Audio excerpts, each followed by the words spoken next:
یہ تو ایک ابدی سلسلہ ہے، اس کے لیے کوئی اختتام ہے ہی نہیں۔ یہ موت جو ہے یہ دی اینڈ نہیں ہے، موت ایک زندگی کا وقفہ ہے، یعنی آگے چلیں گے دم لے کر۔ یہ انقلاب ہے انسان کے فکر کا اور سوچ کا۔ اس انقلاب کے نتیجے میں وہ جماعت تیار ہوئی صحابہ کرام کی، ڈیڈیکیٹڈ، کمیٹڈ، جو آخرت کے طالب تھے، جو اللہ کے عاشق، محمد کے دیوانے صلی اللہ علیہ وسلم، تن من دھن قربان کرنے کے لیے تیار۔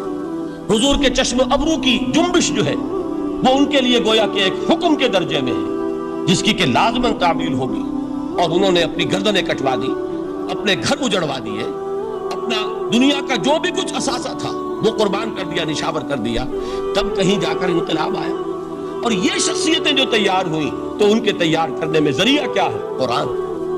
یہی وجہ دیکھیے، نوٹ کیجئے، اسی بات کو دوسرے پیرائے میں عرض کر رہا ہوں کہ تاریخ انبیاء کے ضمن میں بھی ایک بڑی عجیب حقیقت سامنے آئے گی۔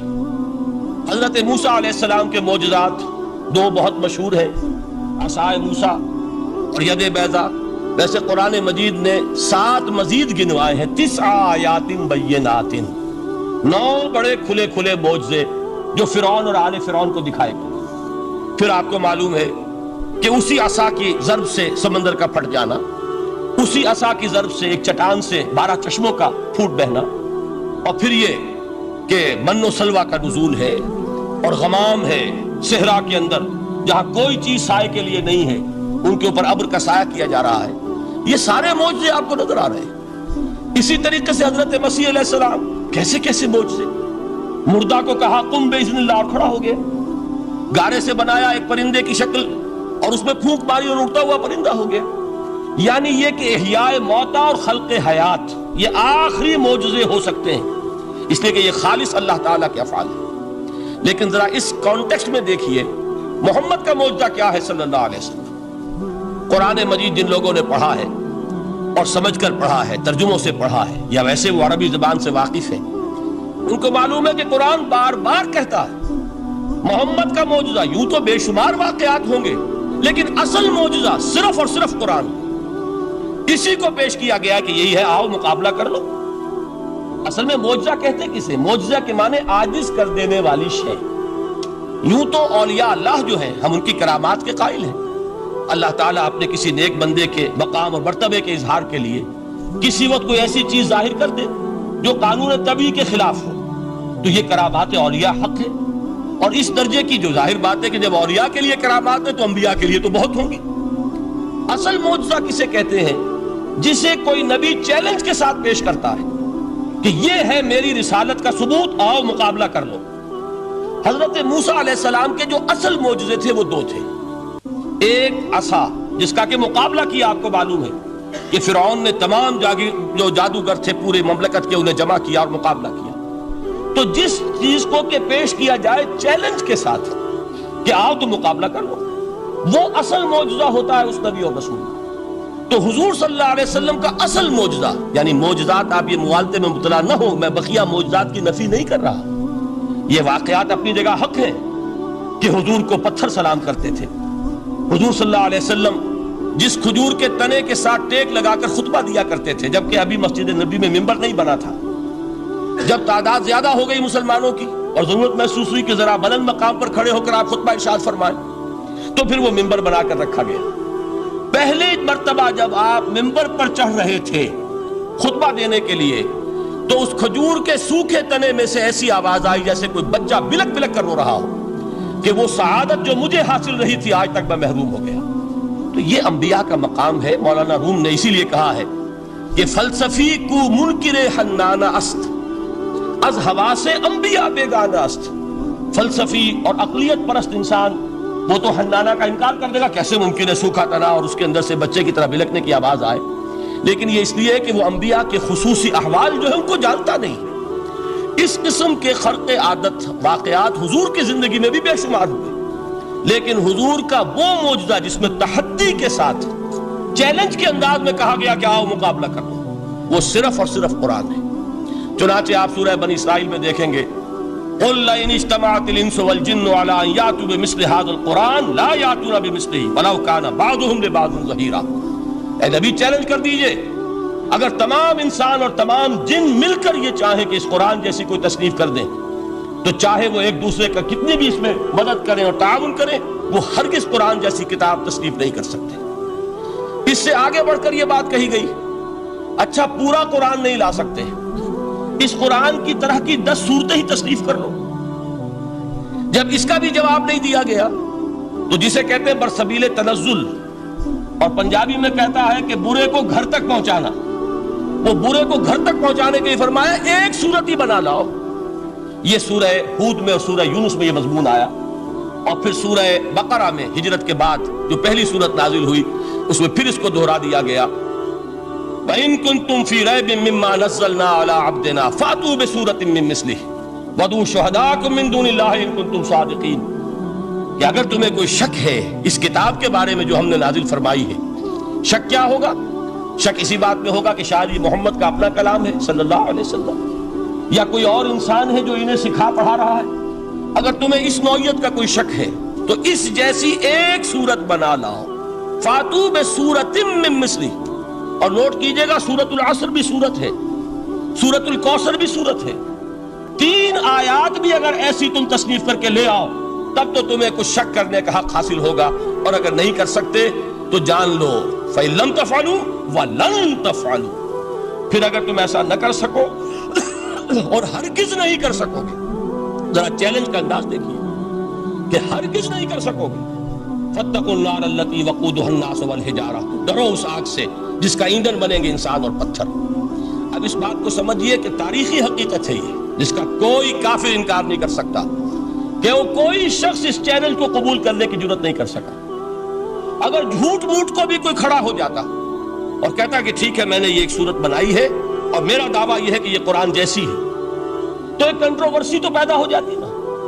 کچھ لوگ چاہے کہتے کہ نہیں یہ قرآن کے سطح کی نہیں ہے، لیکن یہ کہ اس کا دعویٰ تو ہو جاتا۔ لیکن تاریخ یہ بتا رہی ہے کہ سرے سے کسی شخص نے اس کی جرات نہیں کی، اس درجے وہ قرآن سے مرعوب ہوئے۔ تو حضور کا سب سے بڑا معجزہ جو آج تک زندہ ہے، اس کو ذہن میں رکھیے، میں نے جو حضرت موسیٰ حضرت عیسیٰ کے معجزات گنوائے ہیں وہ در حقیقت ان کی اپنی ذات کے ساتھ تھے۔ ید بیضا موسیٰ کے ساتھ تھا، عصا معجزہ اس وقت تھا جب موسیٰ کے ہاتھ میں تھا، اس کے بعد کئی 100 برس تک وہ صندوق سکینہ جو ہے، تابوت سکینہ، اس میں وہ عصا رکھا رہا، لیکن اب وہ معجزہ نہیں تھا، وہ سوکھی لکڑی تھی، اس کے سوا کچھ نہیں۔ تو تمام انبیاء اور رسول کے معجزے ختم ہو گئے، وہ ان کی ذات کے ساتھ تھے۔ محمد الرسول اللہ کی رسالت دائمی ہے تا قیام قیامت، لہذا معجزہ بھی آپ کا دائمی ہے، وہ معجزہ آج بھی موجود ہے۔ البتہ میں ادھر ضرور توجہ دلاؤں گا کہ قرآن مجید کے اعجاز کے 3 پہلو ہیں۔ پہلا پہلو، اور زیادہ تر اسی کی طرف توجہ زیادہ ہوئی ہے، وہ ہے قرآن کی فصاحت، بلاغت، ادبیت، اس کی چاشنی۔ ظاہر بات ہے کہ اس کا شعور اور ادراک صرف عربوں کو ہو سکتا ہے، بلکہ میرے خیال میں ناراض نہ ہو اہل عرب تو آج کے عربوں کو بھی نہیں ہو سکتا۔ یہ اسی دور کے عرب، ان کی اپنی جو اس وقت کی زبان تھی، اس زبان میں فصحاء، بلغاء، شعراء، خطباء، ان کو اتنا ذوق تھا کہ وہ باقی پوری دنیا کو کہتے تھے یہ گونگے ہیں، بولنا ہمیں آتا، خطیب ہم ہیں، شاعر ہم ہیں، خطبہ ہم دے سکتے ہیں، شعر ہم کہہ سکتے ہیں، باقی سب تو عجمی ہیں، گونگے ہیں، ان کے اندر نہ فصاحت ہے نہ بلاغت ہے، نہ ان کے کلام میں چاشنی ہے، نہ اس کے اندر کوئی شکو ہے۔ یہ دعویٰ جنہیں تھا، جب ان کے منہ بند ہو گئے قرآن کو سننے کے بعد کہ اس کلام کا کوئی مقابلہ ممکن نہیں ہے، جو ان کے سبع معلقہ کے شعراء میں سے آخری شاعر وہ ایمان لے آئے، اس کے بعد جب ان سے کہا گیا کہ اب آپ شعر نہیں کہتے، حضرت عمر نے ایک مرتبہ ان سے سوال کیا کیا بات ہے، اب آپ نے شعر کہنے چھوڑ دیے؟ تو ان کا جواب یہ تھا اب بعد القرآن، کیا اب قرآن کے بعد بھی اس کا امکان ہے کہ کوئی شخص اپنی فصاحت اور بلاغت کا کوئی اظہار کرنا چاہے؟ یہ تو فصاحت اور بلاغت کی ایک معراج ہے کہ جس تک کہ اب کسی انسان کی رسائی ممکن نہیں۔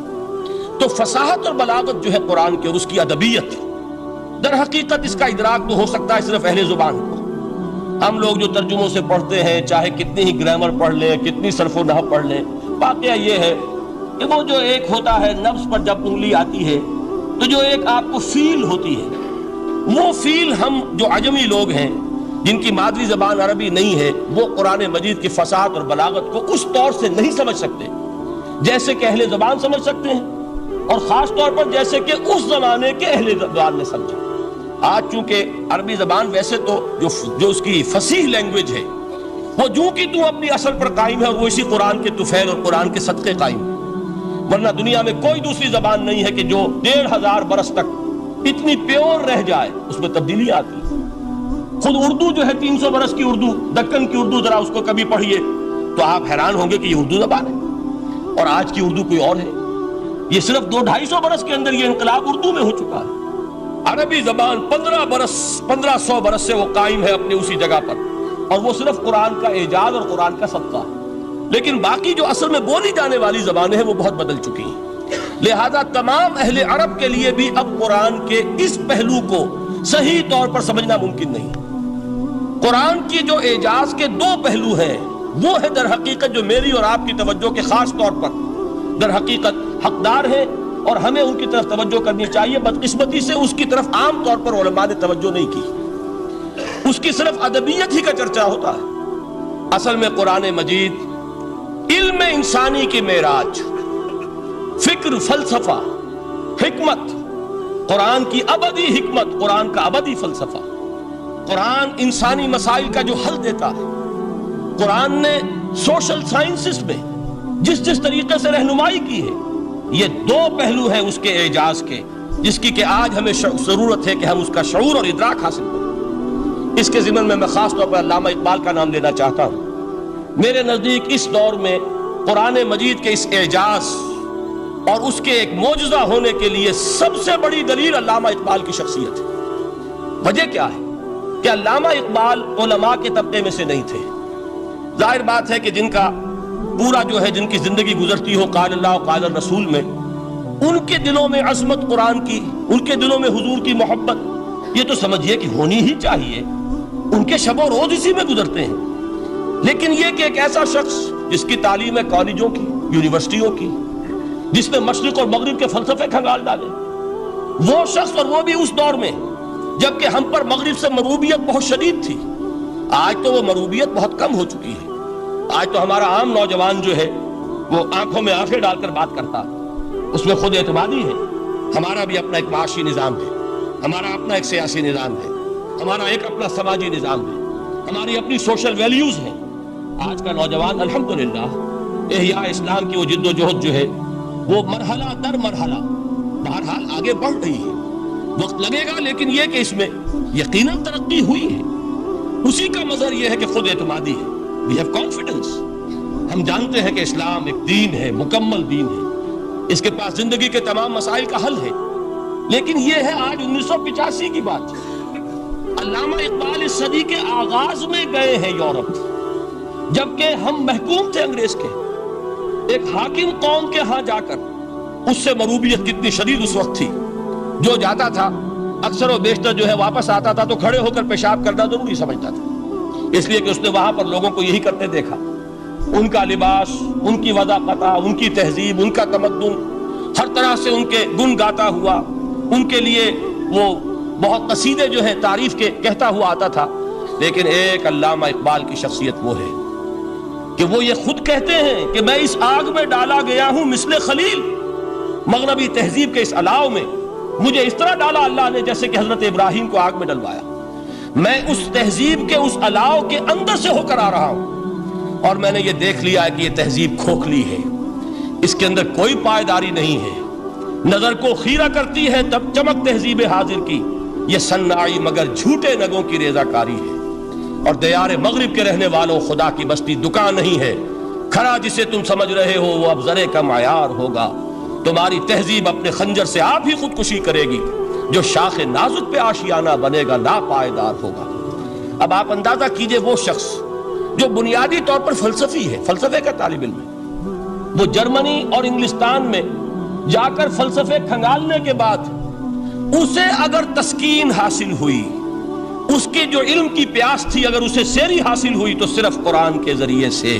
نہ کہیں جہاں میں اما ملی، جو اما ملی تو کہاں ملی میرے جرم خانہ خراب کو تیرے عفو بندہ نواز میں۔ یہ وہ شخص ہے، آخری زندگی میں ان کا کام صرف ایک رہ گیا تھا، قرآن کی تلاوت۔ بڑے بڑے فلسفی ملنے آتے تھے علامہ اقبال سے ملنے، وہ سمجھتے تھے بڑی لائبریری ہوگی، جیسے بڑے وکیل اس کی لائبریری آپ کو معلوم ہے کتنی جلدیں رکھی ہوگی، خوبصورت جلدیں بنی ہوئی. ایسے ہی کوئی بڑا فلسفی، بڑا پروفیسر، اس کی سٹڈی، اس کی کتابیں بڑی مروب کن ہونی چاہیے. لیکن علامہ اقبال کے ہاں سب کتابیں اٹھوا دی تھی انہوں، صرف ایک کتاب رہ گئی. اور سید نذیر نیازی کا نام آپ نے سنا ہوگا. انہوں نے جب یہ گواہی دی ہے، یہ واقعہ شاید آپ کے علم میں نہ آیا ہو، یہ بہت اہم واقعہ ہے.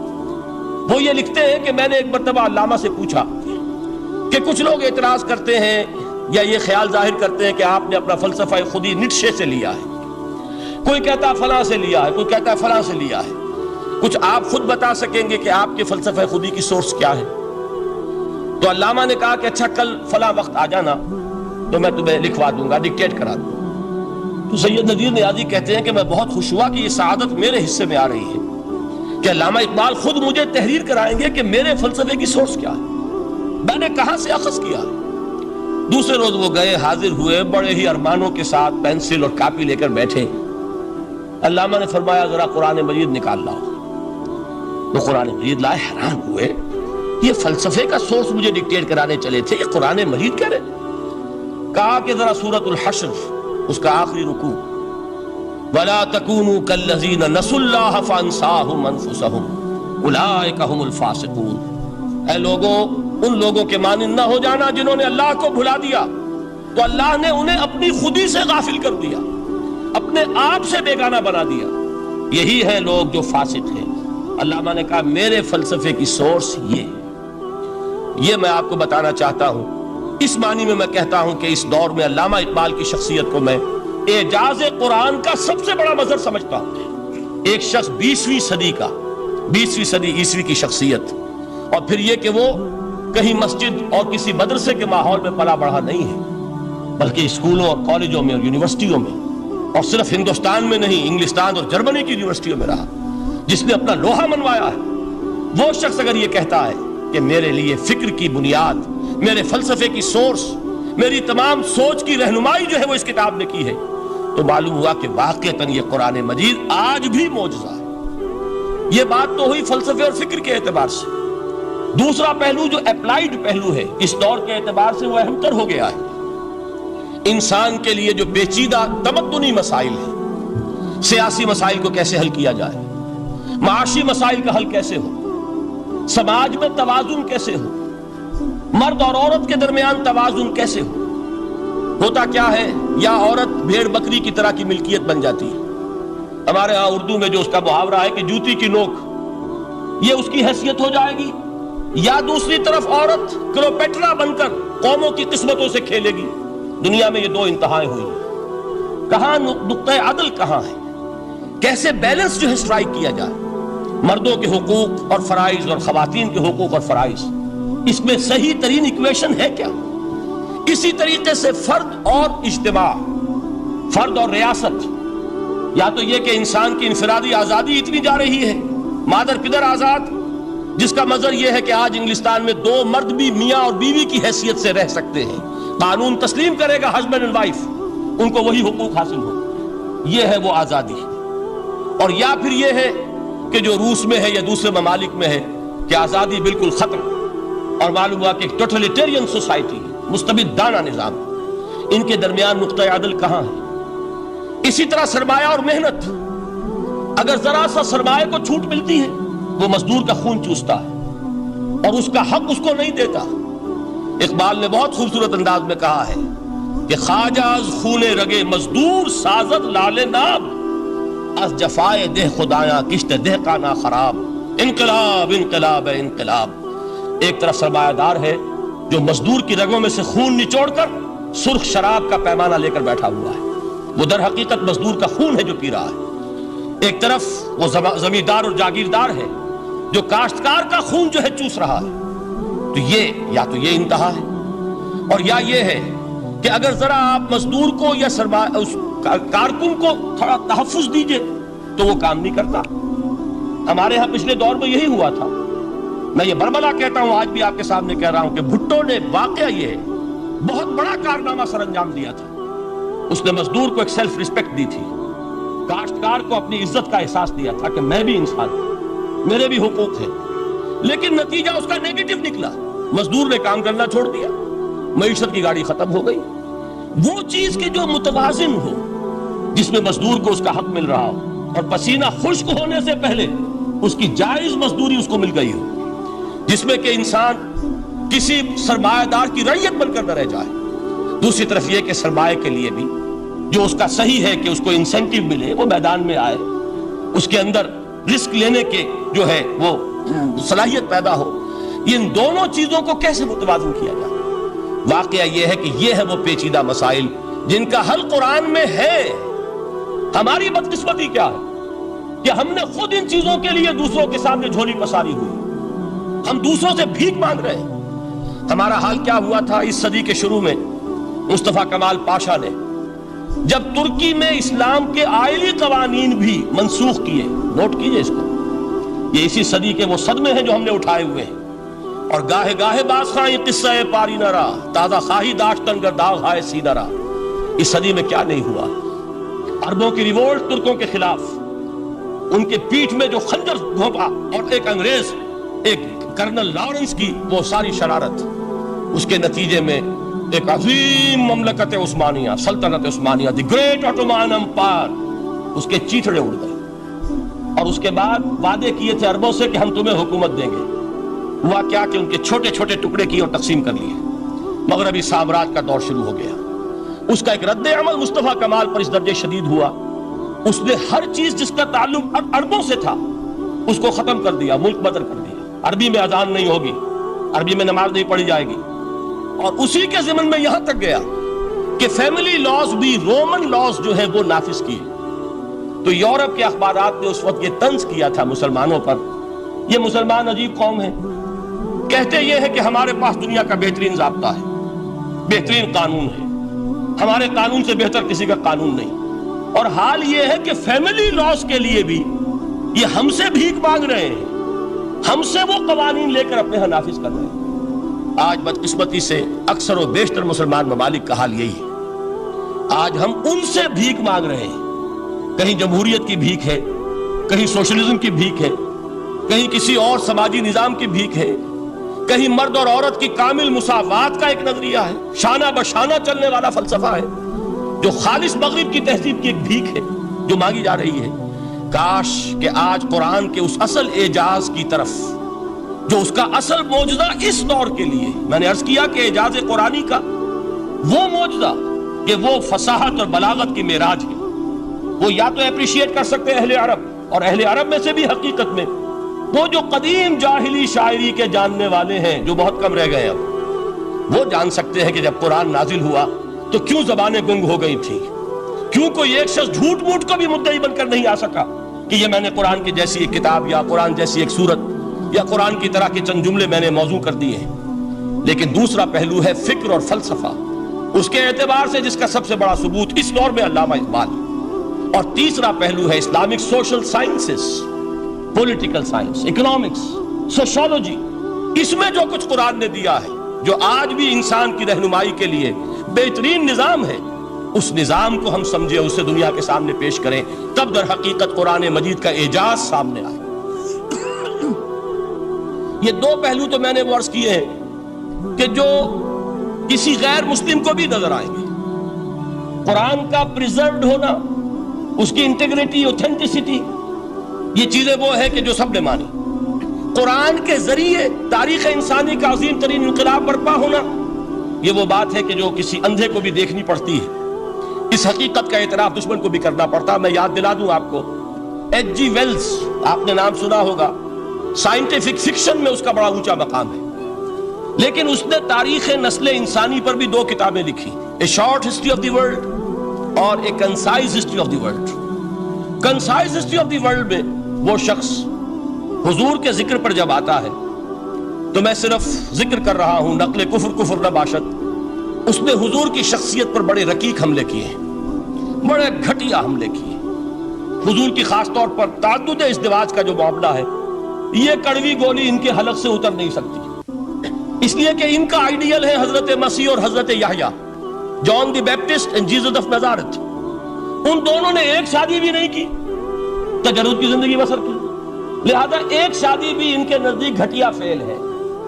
تو حضور نے تو کی ہیں 11 شادیاں، 11 نکاح کے، یہ جو کڑوی گولی ہے یہ ان کے حلق سے نیچے نہیں اترتی، اس لیے میں انہیں معذور سمجھتا ہوں۔ تو اس نے اس پہلو سے تو بڑے حملے کیے، لیکن خطبہ حجۃ الوداع کے وہ جملے جو ہے تاریخی پورے کے پورے اس نے کوٹ کیے، لا فضل لعربی علی عجمی ولا لعجمی علی عربی ولا لأحمر علی اسود ولا لأسود علی احمر الا بالتقوی کلکم بنو آدم وآدم من تراب۔ کسی عرب کو کسی عجمی پر کوئی فضیلت نہیں، کسی عجمی کو کسی عرب پر کوئی فضیلت نہیں، کسی گورے کو کسی کالے پر کوئی فضیلت نہیں، کسی کالے کو کسی گورے پر کوئی فضیلت نہیں سوائے تقوی کے۔ تم سب کے سب آدم کی اولاد ہو اور آدم مٹی سے بنائے گئے تھے۔ یہ الفاظ لکھ کر کہتا ہے کہ جہاں تک human fraternity, equality and freedom, تین الفاظ نوٹ کیجئے، انسانی حریت، انسانی مساوات، انسانی اخوت، کہتا ہے جہاں تک ان تین چیزوں کے واز ہیں، سرمنز کا تعلق ہے، وہ تو دنیا میں پہلے بھی بہت کہے گئے۔ عیسائی ہونے کے باوجود خاص طور پر نام لیتا ہے جیزس آف نزارت۔ سرمنز تو حضرت مسیح کے ہاں بھی بہت مل جائیں گے کہ تمام انسان برابر ہیں، سب کو بھائی بھائی ہونا چاہیے، سب انسان آزاد ہیں، تمیز بندہ و آقا فساد آدمیت ہے۔ لیکن وہ کہتا ہے کہ یہ ماننا پڑتا ہے تاریخ انسانی میں پہلی مرتبہ ان اصولوں پر ایک انسانی معاشرہ قائم کیا محمد نے صلی اللہ علیہ وسلم۔ یعنی حضور کے ساتھ یہ معاملہ ایمپٹی سلوگنز کا نہیں ہے، یہ صرف واز نہیں ہے، یہ صرف سرمنز نہیں ہیں، یہ ایمپٹی سلوگنز نہیں ہیں۔ He translated these things into actuality۔ ایک حقیقت، ایک واقعہ کی شکل دی ہے محمد نے صلی اللہ علیہ وسلم۔ وہ معاشرہ پیدا کیا جس میں انسانی اخوت، انسانی مساوات اور انسانی حریت، یہ تینوں اقدار بتمام و کمال موجود تھی۔ یہی وجہ ہے اس صدی میں نوٹ کیجئے، گاندھی جی، موہن داس کرم چند گاندھی، جس کو آج پوری دنیا میں تسلیم کیا جاتا ہے، عالم عرب میں بھی مہاتما گاندھی کی بڑی عزت ہے۔ پنڈت نہرو کا کسی زمانے میں استقبال ہوا تھا ریاض میں، تو ہمیں بہت غصہ آیا تھا کہ مرحبا برسول السلام، welcome to the prophet of peace, یہ الفاظ تھے کہ جن سے پنڈت نہرو کا استقبال ہوا تھا۔ غصہ ہمیں بہت آیا، یہ رسول کا لفظ استعمال کر دیا انہوں نے۔ بعد میں ہم نے سوچا بھائی رسول کے معنی ان کے ہاں ایلچی کے ہیں، تو انہوں نے اس کو اپنی جو بھی غلطی میں سمجھا یا صحیح سمجھا، اس کو چھوڑ دیجئے، میں کوئی سیاسی گفتگو نہیں کرنا چاہتا۔ انہوں نے سمجھا کہ یہ شخص اس وقت امن کا پیغام بر ہے، لہذا اس کو ویلکم کیا۔ بہرحال گاندھی جی کا جہاں تک معاملہ ہے، آپ کے علم میں ہے کہ پوری دنیا میں اس شخص کی عظمت کو تسلیم کیا گیا ہے۔ ہمارا معاملہ، ہندوستانی مسلمانوں کا معاملہ، یہ دوسرا ہے۔ وہ تو آپ کو معلوم ہے کہ جوتا جسے کاٹتا ہے اسے پتا چلتا ہے کہ یہ جوتی کاٹ رہی ہے، ورنہ دیکھنے والے کو پتا چلے گا بڑا خوبصورت جوتا ہے، بڑا عمدہ جوتا ہے، کوئی اس میں خرابی نہیں ہے، لیکن جسے وہ پنچ کر رہی ہے اسے پتا ہے کہ یہ ہے کیا۔ اس اعتبار سے ہمارا معاملہ علیحدہ ہے، لیکن دنیا کو بہت خوبصورت اور بہت ہی اعلیٰ اور بہت ہی اونچی شخصیت ایک نظر آتی ہے۔ بہرحال ایک پہلو سے یقیناً ماننا پڑے گا اس کی عظمت کو، کہ ہندو قوم کے لیے اور ہندوستان کے لیے، اس کی آزادی کے لیے جو عظیم جد و جہد کی ہے، اس میں کوئی شک نہیں۔ میں اس وقت جو بات عرض کرنا چاہتا ہوں کہ 1937 کا تصور کیجئے۔ 1937 میں آپ کو معلوم ہے 1935 میں قانون بنا تھا، اور پہلی مرتبہ الیکشنز ہوئے تھے بر صغیر میں 1937، اور وہ ہوئے تھے صوبائی الیکشنز۔ ان کے نتیجے میں وزارتیں قائم ہوئی، مسلم لیگ نے بائیکاٹ کیا تھا الیکشن کو، لہذا پورے ہندوستان میں تمام صوبوں میں کانگریس کے وزراء کی وزارتیں بنی۔ ہریجن اخبار میں ایک مقالہ لکھا تھا گاندھی جی نے اس وقت، جس میں کہ ان کانگریسی وزراء کے سامنے نصیحت کے انداز میں یہ بات رکھی تھی کہ آج جب کہ آپ لوگوں کو اختیار مل رہا ہے، اور حکومت، یہ پہلی انسٹالمنٹ تھی جو انگریزوں نے دی تھی ہمیں، سیلف رول یا ہوم رول کی پہلی انسٹالمنٹ تھی، تو جو بھی تمہیں اختیارات مل رہے ہیں، اس میں میں تمہارے سامنے حضرت ابو بکر اور حضرت عمر کی مثال رکھتا ہوں۔ یہ ہے وہ بات کہ جادو وہ جو سر چڑھ کر بولے۔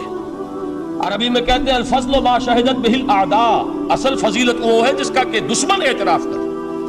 مہاتما گاندھی اگر اعتراف کر رہا ہے کہ تاریخ انسانی کی عظیم ترین شخصیتیں حکومت کی سطح پر وہ ابو بکر اور عمر ہیں، تو ابو بکر اور عمر کس درخت کے پھل ہیں؟ وہ شجرہ طیبہ، شجرہ نبوت ہے کہ جس کے پھل ہیں ابو بکر اور عمر، جن کو تربیت دی ہے محمد نے صلی اللہ علیہ وسلم۔ تو معلوم ہوا کہ یہ چیزیں وہ ہیں کہ جس کا لوہا آج دنیا مان رہی ہے، لہذا ہمیں قرآن مجید کے اعجاز کے پہلو سے ان اعتبارات سے خود بھی توجہ کرنی چاہیے اور دنیا کو بھی ادھر متوجہ کرنا چاہیے۔ اب میں تبرکاً 3 مقامات سے میں نے آیات پڑھی ہیں۔ قرآن مجید کی عظمت کا وہ ادراک اور شعور جو ہمیں ہو سکتا ہے، ہم وہ کہ جو قرآن کو مانتے ہیں اللہ کا کلام، ہم اس بنیاد پر سمجھیں کہ اللہ نے اپنے کلام کی کیا مدح کی ہے۔ اور نمبر 2 یہ فارسی کا ایک مصرع ہے کہ قدر گوہر شاہ دانت یا بدانت گوہری، ہیرے جواہرات کی قدر و قیمت یا بادشاہوں کو معلوم ہوتی ہے جو ان میں کھیلتے ہیں، اور یا یہ کہ جوہری کو جو ان کا کاروبار کرتا ہے، جانتا ہے، پہچان ہے، پرکھتا ہے۔ عام آدمی کو کیا پتا اس کے ہاتھ پہ اگر کوئی آپ ہیرا رکھ دیں وہ سمجھے شاید کوئی کانچ کا ٹکڑا، اسے اس کے اندر کوئی فرق محسوس نہیں ہوگا۔ قدر گوہر شاہ دانت یا بدانت گوہری، کہ ہیرے جواہرات جو ہیں ان کی قدر و قیمت کا اندازہ یا بادشاہوں کو ہوتا ہے یا جوہری کو ہوتا ہے۔ تو قرآن مجید کا عظمت کا صحیح ادراک یا اللہ کو ہے یا محمد الرسول اللہ کو ہے صلی اللہ علیہ وسلم۔ باقی جو کچھ دنیا دیکھتی ہے وہ تو وہ ظاہر کا ایک پہلو ہے، وہ تاریخی حقائق ہیں جو میں نے آپ کے سامنے رکھے۔ باقی قرآن مجید کی عظمت کا کوئی صحیح ادراک ہو سکتا ہے یا وہ اللہ تعالیٰ کی زبانی اور یا ہوگا محمد الرسول اللہ صلی اللہ علیہ وسلم کے فرامین کی روح سے۔ اسی لیے میں نے 3 جگہ سے آیات پڑھی ہیں۔ ایک مقام سے سورہ رحمان کی ابتدائی 4 آیات، سورہ یونس کی 2 آیات، سورہ حشر کی 1 آیت، اور 3 احادیث نبویہ ہیں جن کا میں نے ذکر کیا ہے، اس لیے کہ تیسری جو ہے وہ بہت طویل حدیث ہے، وہ پوری میں اس وقت نہیں پڑھ سکتا تھا، اس کے صرف ابتدائی اور آخری کلمات میں نے اس وقت آپ کو سنائے۔ میں تھوڑی سی تشریح ان کی کروں گا تاکہ قرآن مجید کی عظمت کا جو نقش میرے اور آپ کے قلب پر ہونا چاہیے وہ صحیح در حقیقت ان آیات اور احادیث کی روشنی میں ہمارے دلوں پر قائم ہو جائے۔ دیکھیے قرآن مجید کی عظمت یہ کلام ہے، اس کی کلام کی عظمت کا پہلا پہلو ہے متکلم کی عظمت کے اعتبار سے۔ عربی میں کہا جاتا ہے کہ کلام الملوک ملوک الکلام ہے، بادشاہوں کا کلام کلاموں کا بادشاہ ہوتا ہے۔ بادشاہ جب گفتگو کرے گا معلوم ہوگا شاہانہ انداز ہے، ایک کوئی بھکاری گفتگو کرے گا یا کوئی گجرا گفتگو کرے گا، سبزی فروش کرے گا، کوئی مچھلی فروش کرے گا، ہر ایک کا پتہ چل جائے گا کہ کون بولا ہو، جس کو کہتے ہیں کہ تانت بازی راگ پایا۔ 2 جملے کوئی شخص بولے گا پتہ چل جائے گا کتنے پانی میں ہے، اس کے علم کا، فضل کا، تہذیب کا، تمدن کا کیا معیار ہے۔ اس لیے کہ کلام جو ہے در حقیقت متکلم کی پوری شخصیت کی عکاسی کرتا ہے، اس کا مقام کیا ہے، اس کا مرتبہ کیا ہے، اس کے ذہن کی بلندی کیا ہے، اس کے فکر کی گہرائی کیا ہے، اس کے افق ذہنی کی وسعت کیا ہے، اس سب کا اندازہ ہوگا کلام سے۔ تو اب یہ کلام ہے اللہ کا، معلوم ہوا کہ اللہ کی صفات کا ایک کامل عکس قرآن مجید میں موجود ہے۔ یہ بات سمجھیے، اس کو قرآن نے کس طرح بیان کیا، یہ وہ لطیف حقائق ہیں جن کے لیے قرآن مجید تمثیل کا پیرایا اختیار کرتا ہے۔ اب سورہ حشر کی تمثیل کیا ہے؟ لو انزلنا هذا القرآن على جبل، اگر ہم نے اس قرآن کو کسی پہاڑ پر اتار دیا ہوتا، لرأيته خاشعا متصدعا من خشیت اللہ، تم دیکھتے اس پہاڑ کو کہ اللہ کی خشیت سے دب جاتا اور پھٹ جاتا۔ وَتِلْكَ الْأَمْثَالُ نَضْرِبُهَا لِلنَّاسِ لَعَلَّهُمْ يَتَفَكَّرُونَ، اور یہ مثالیں ہیں جو ہم لوگوں کے لیے بیان کرتے ہیں تاکہ وہ تفکر سے کام لیں، غور و فکر کریں۔ اگر میں اور آپ قرآن کی عظمت سے واقف نہیں ہوں گے، اس بات کو نوٹ کر لیجئے، تو میں اور آپ اپنا وقت کیسے صرف کریں گے اس کے لیے؟ انسان کا ایٹیٹیوڈ بڑا یوٹیلیٹیرین ہے، آج کے انسان کا خاص طور پر۔ وہ کسی ایسے ہی کام کے لیے وقت لگائے گا جس میں اس کے لیے فائدہ ہو، اور اس فائدے کی چیز اگر نہیں ہے تو اس کی طرف متوجہ نہیں ہوگا۔ اگر قرآن مجید کی عظمت کا ہمیں ادراک ہو جائے تو ہم اپنا پورا وقت اس کے لیے وقف کر دیں گے، اس کو سمجھیں گے، اس کی گہرائیوں میں غوطہ زنی کریں گے، جیسے اقبال نے کہا کہ قرآن میں ہو غوطہ زن اے مرد مسلمان۔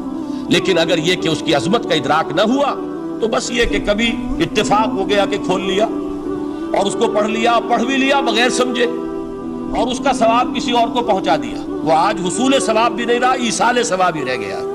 ورنہ یہ کہ بہرحال علامہ اقبال نے جو اس پر پھپتی چست کی ہے کہ بآیا تشترا کارے جزی نیست کہ از یاسین وہ آسا بمیری، اس قرآن کی عظیم آیات سے اے مسلمان آج تیرا سروکار صرف اتنا رہ گیا ہے کہ کوئی شخص مر رہا ہو، عالم نزع میں ہو، تو اس کو یاسین سنا کر اس کی جان جلدی سے نکال دو۔ آسانی سے نکل جائے، بس یہ سروکار رہ گیا۔ میں یہ نہیں کہتا کہ نہ پڑھی جائے، حضور نے فرمایا پڑھنی چاہیے، لیکن صرف یہ نہیں ہے اس کا مصرف۔ یہ تو انسانی زندگی کی رہنما کتاب بن کر نازل ہوئی ہے، اس کے اوپر اس اعتبار سے توجہ تم نہیں کر رہے ہو، بلکہ تمہاری اس کے ساتھ جو ہے دلچسپی صرف اتنی رہ گئی ہے۔ تو پہلی بات یہ کہ یہ سمجھیے کہ قرآن نے یہ تمثیل اختیار کی اپنے عظمت کے بیان کے لیے۔ اگر ہم نے اس قرآن کو پہاڑ پر اتار دیا ہوتا تو تم دیکھتے کہ وہ پھٹ جاتا اور دب جاتا۔ اب اس کو سمجھیے، القرآن یفسر بعضہ بعضا، قرآن کا ایک حصہ دوسرے حصے کی تفسیر کرتا ہے۔ سورہ اعراف میں واقع آیا ہے کہ حضرت موسیٰ علیہ السلام کا آپ کو معلوم ہے کہ کوہ طور پر اللہ تعالیٰ سے ہم کلامی کا شرف حاصل کرتے تھے، گفتگو ہو رہی ہے لیکن اللہ نظر نہیں آ رہا۔ اب اس کو اپنے اوپر طاری کیجئے کہ صاف سامنے آتے بھی نہیں، صاف چھپتے بھی نہیں۔ یہ جو صورتحال تھی کہ اگر کسی کی آپ آواز سن رہے ہیں، کلام سن رہے ہیں، سامنے نہیں آ رہا، تو آپ کے دل میں خواہش پیدا ہوگی کہ ذرا سا یہ پردہ بھی اٹھا دیا جائے، مجھے دیدار بھی حاصل ہو جائے۔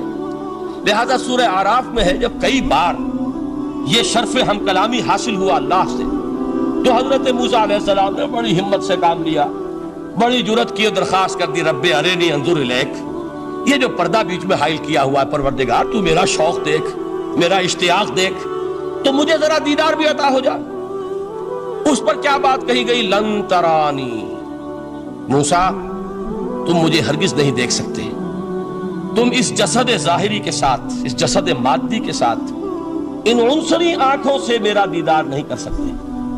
ولیکن انظر الی الجبل، دیکھو ہم تمہیں ایک مثال دیے دیتے، ذرا اس پہاڑ کی طرف دیکھو، ہم اپنی ایک تجلی اس پر ڈالیں گے۔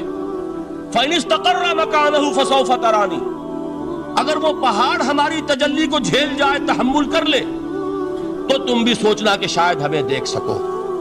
اس کے بعد ہوا کیا؟ فَلَمَّا تَجَلَّى رَبُّهُ لِلْجَبَلِ جَعَلَهُ دَكًّا وَخَرَّ مُوسَىٰ صَعِقًا، جب اللہ تعالیٰ نے پہاڑ پر اپنی ایک تجلی ڈالی تو وہ پہاڑ جو ہے پھٹ گیا، اور موسیٰ، اب دیکھیے براہ راست تجلی موسیٰ پر نہیں ہے، یہ انڈائریکٹ مشاہدہ ہے تجلی ربانی کا کہ جو پہاڑ پر ہوئی ہے، اور پہاڑ کی جو کیفیت ہوئی ہے اس کے مشاہدے سے حضرت موسیٰ بے ہوش ہو کر نکلے۔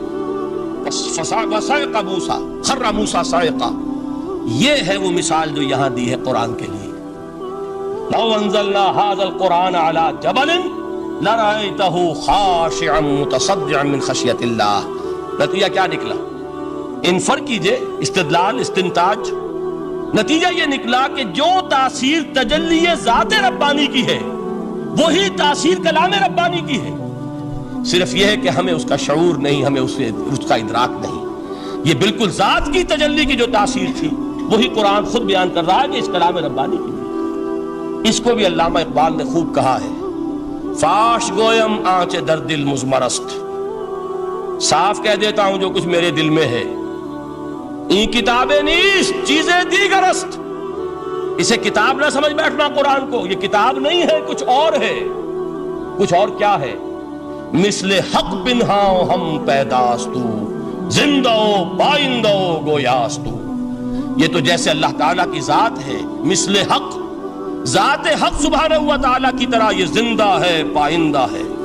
مثل حق، پائندہ گویاستو، یہ جو ہے زندہ ہے، یہ متکلم ہے، کلام نہیں ہے۔ کل صفات ربانیہ جو ہے ظاہر اور باطن، مثل حق پنہا، ظاہر و پنہا، اور حی و قیوم جیسے اللہ کی ذات ہے، وہی صفات اس کلام کی ہیں۔ اور اس کے بعد وہ شعر آیا تھا جو میں پہلے سنا چکا ہوں، چوں بجاں در رفت جاں دیگر شود، جب یہ قرآن کسی انسان کے اندر سرایت کر جاتا ہے، اس کے دل پر نازل ہوتا ہے۔ دیکھیے یہ الفاظ آپ کو کہیں اور نہیں ملیں گے۔ میرے نزدیک جہاں علامہ اقبال اس دور میں قرآن کی عظمت کا سب سے بڑا ثبوت ہے، وہاں عظمت قرآنی کے سب سے زیادہ واقف اور اس کا سب سے زیادہ شعور رکھنے والے بھی علامہ اقبال ہیں۔ یہ الفاظ آپ کو کہیں نہیں مل سکیں گے کہ مثل حق پنہاؤ ہم پیداستو، زندہ و پائندہ و گویاستو، چوں بجاں در رفت جہاں دیگر شود، جہاں چو دیگر شد جہاں دیگر شود۔ جب یہ انسانوں کے اندر سرایت کر جاتا ہے، ان کے اندر ایک انقلاب آ جاتا ہے، اور یہ اندر کا انقلاب ہے جو ایک عالمی انقلاب کا پیش خیمہ بنتا ہے.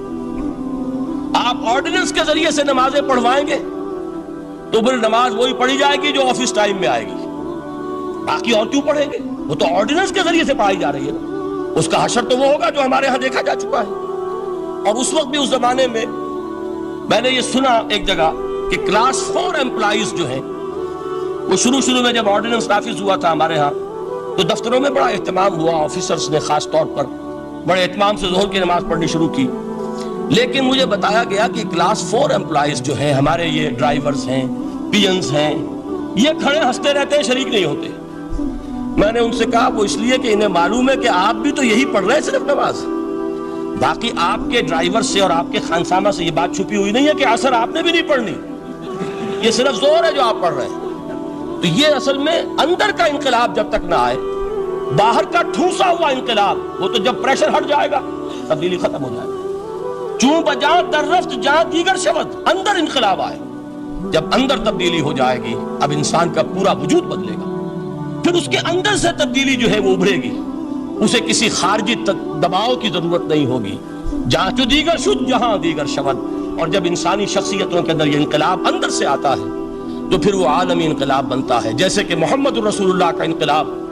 واقعہ یہ ہے کہ اگر جوش کانسپیریسی، عبداللہ ابن سبا کی سازش اگر کامیاب نہ ہو گئی ہوتی اور مسلمانوں کے اندر آپس کا اختلاف اور سرپھٹول نہ ہو جاتا، جو حضرت عثمان کی شہادت، پھر حضرت علی کی شہادت رضی اللہ تعالی عنہما، اور حضرت علی کی دوران خلافت یہ آپس کے جو جنگیں ہوئی، جنگ جمل، جنگ صفین، جنگ نہروان، اگر یہ نہ ہوئی ہوتی تو جس سپیڈ کے ساتھ اور رفتار کے ساتھ انقلاب محمدی کی توسیع ہو رہی تھی علی صاحب الصلاۃ والسلام، کوئی طاقت دنیا میں نہیں تھی.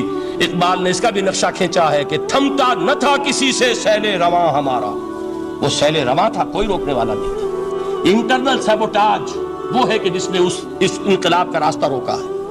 تو واقعہ یہ ہے کہ وہ اندرونی انقلاب حضور نے برپا کیا قرآن کے ذریعے صحابہ میں. اندر سے جو انقلاب تھا اس نے عرب میں ایک انقلاب کی شکل اختیار کی.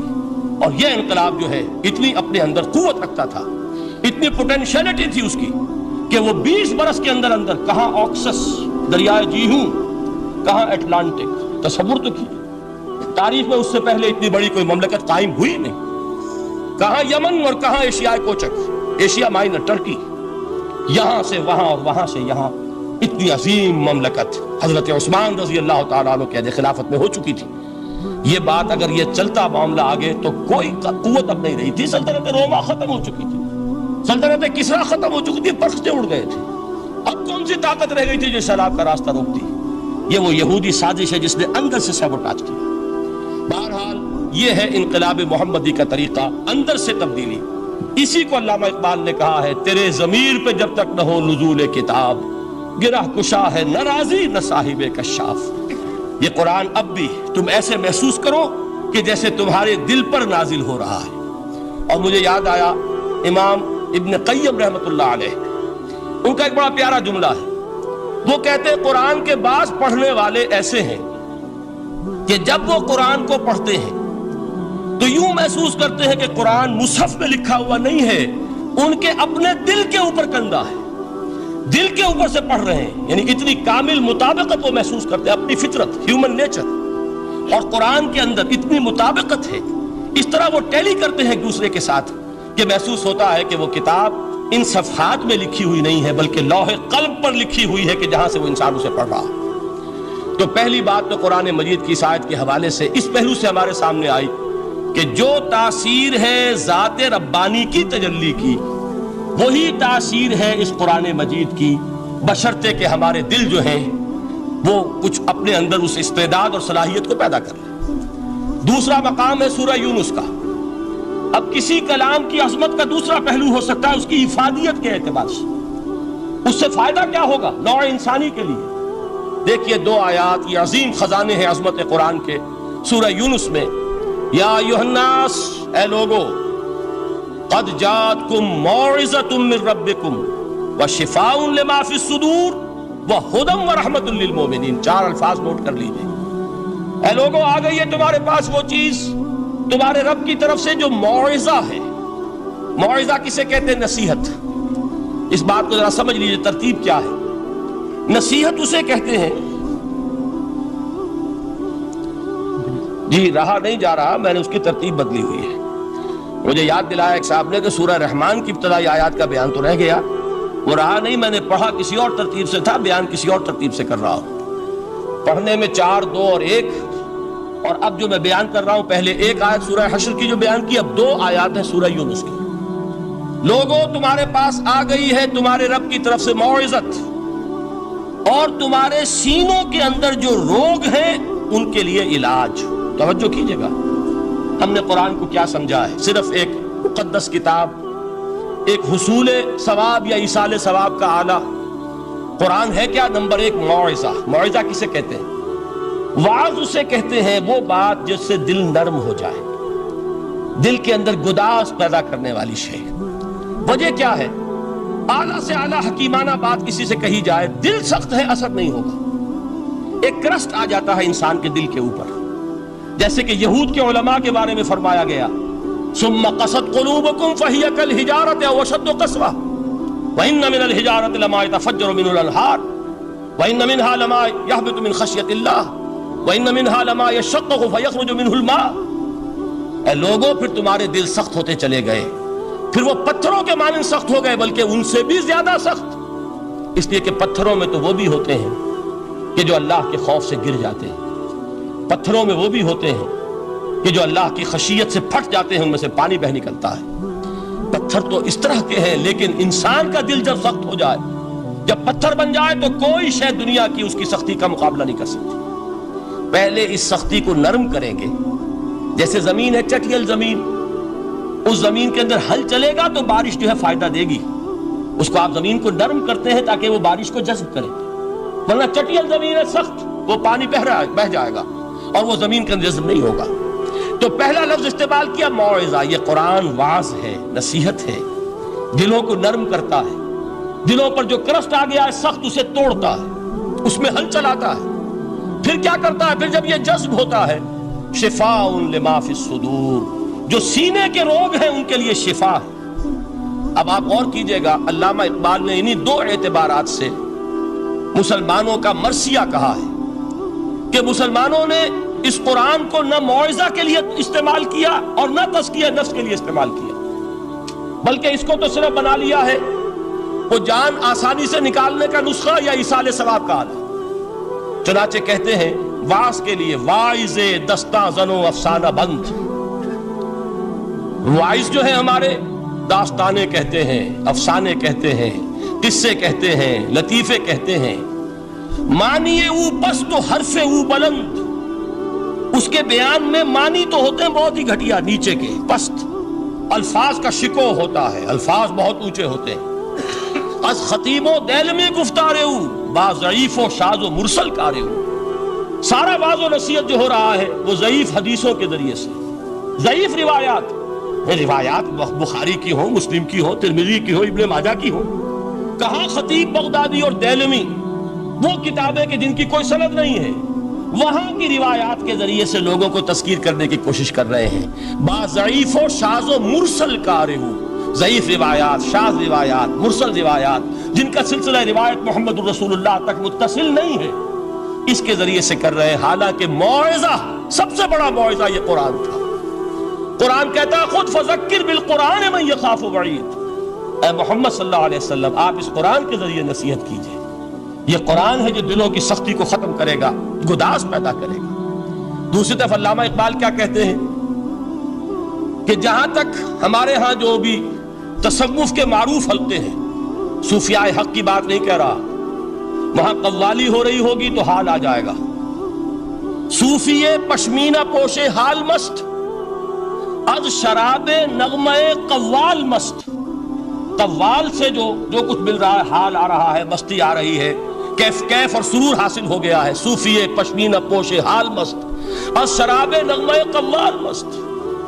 لیکن یہ کہ اس کی محفل میں در نمی سازت بقرآن محفلش، اس کی محفل میں قرآن کا کہیں گزر نہیں ہے. جبکہ محمد الرسول اللہ صلی اللہ علیہ وسلم کی بھی ایک محفل ہوتی تھی، محفل سماع. وہ محفل سماع کیا تھی؟ حضور صحابہ سے فرمائش کر کر کے قرآن سنتے تھے. حضرت عبداللہ ابن مسعود رضی اللہ تعالیٰ عنہ کی روایت موجود ہے کہ مجھے ایک مرتبہ حکم دیا حضور نے کہ قرآن سناؤ. میں نے عرض کیا حضور آپ کو سناؤں؟ آپ پر تو نازل ہوا ہے. تو حضور نے فرمایا نہیں, مجھے کسی اور سے سن کر کچھ اور لطف حاصل ہوتا ہے. اب امتثال امر میں حضرت عبداللہ ابن مسعود رضی اللہ تعالیٰ عنہ نے سورہ نساء پڑھنی شروع کی.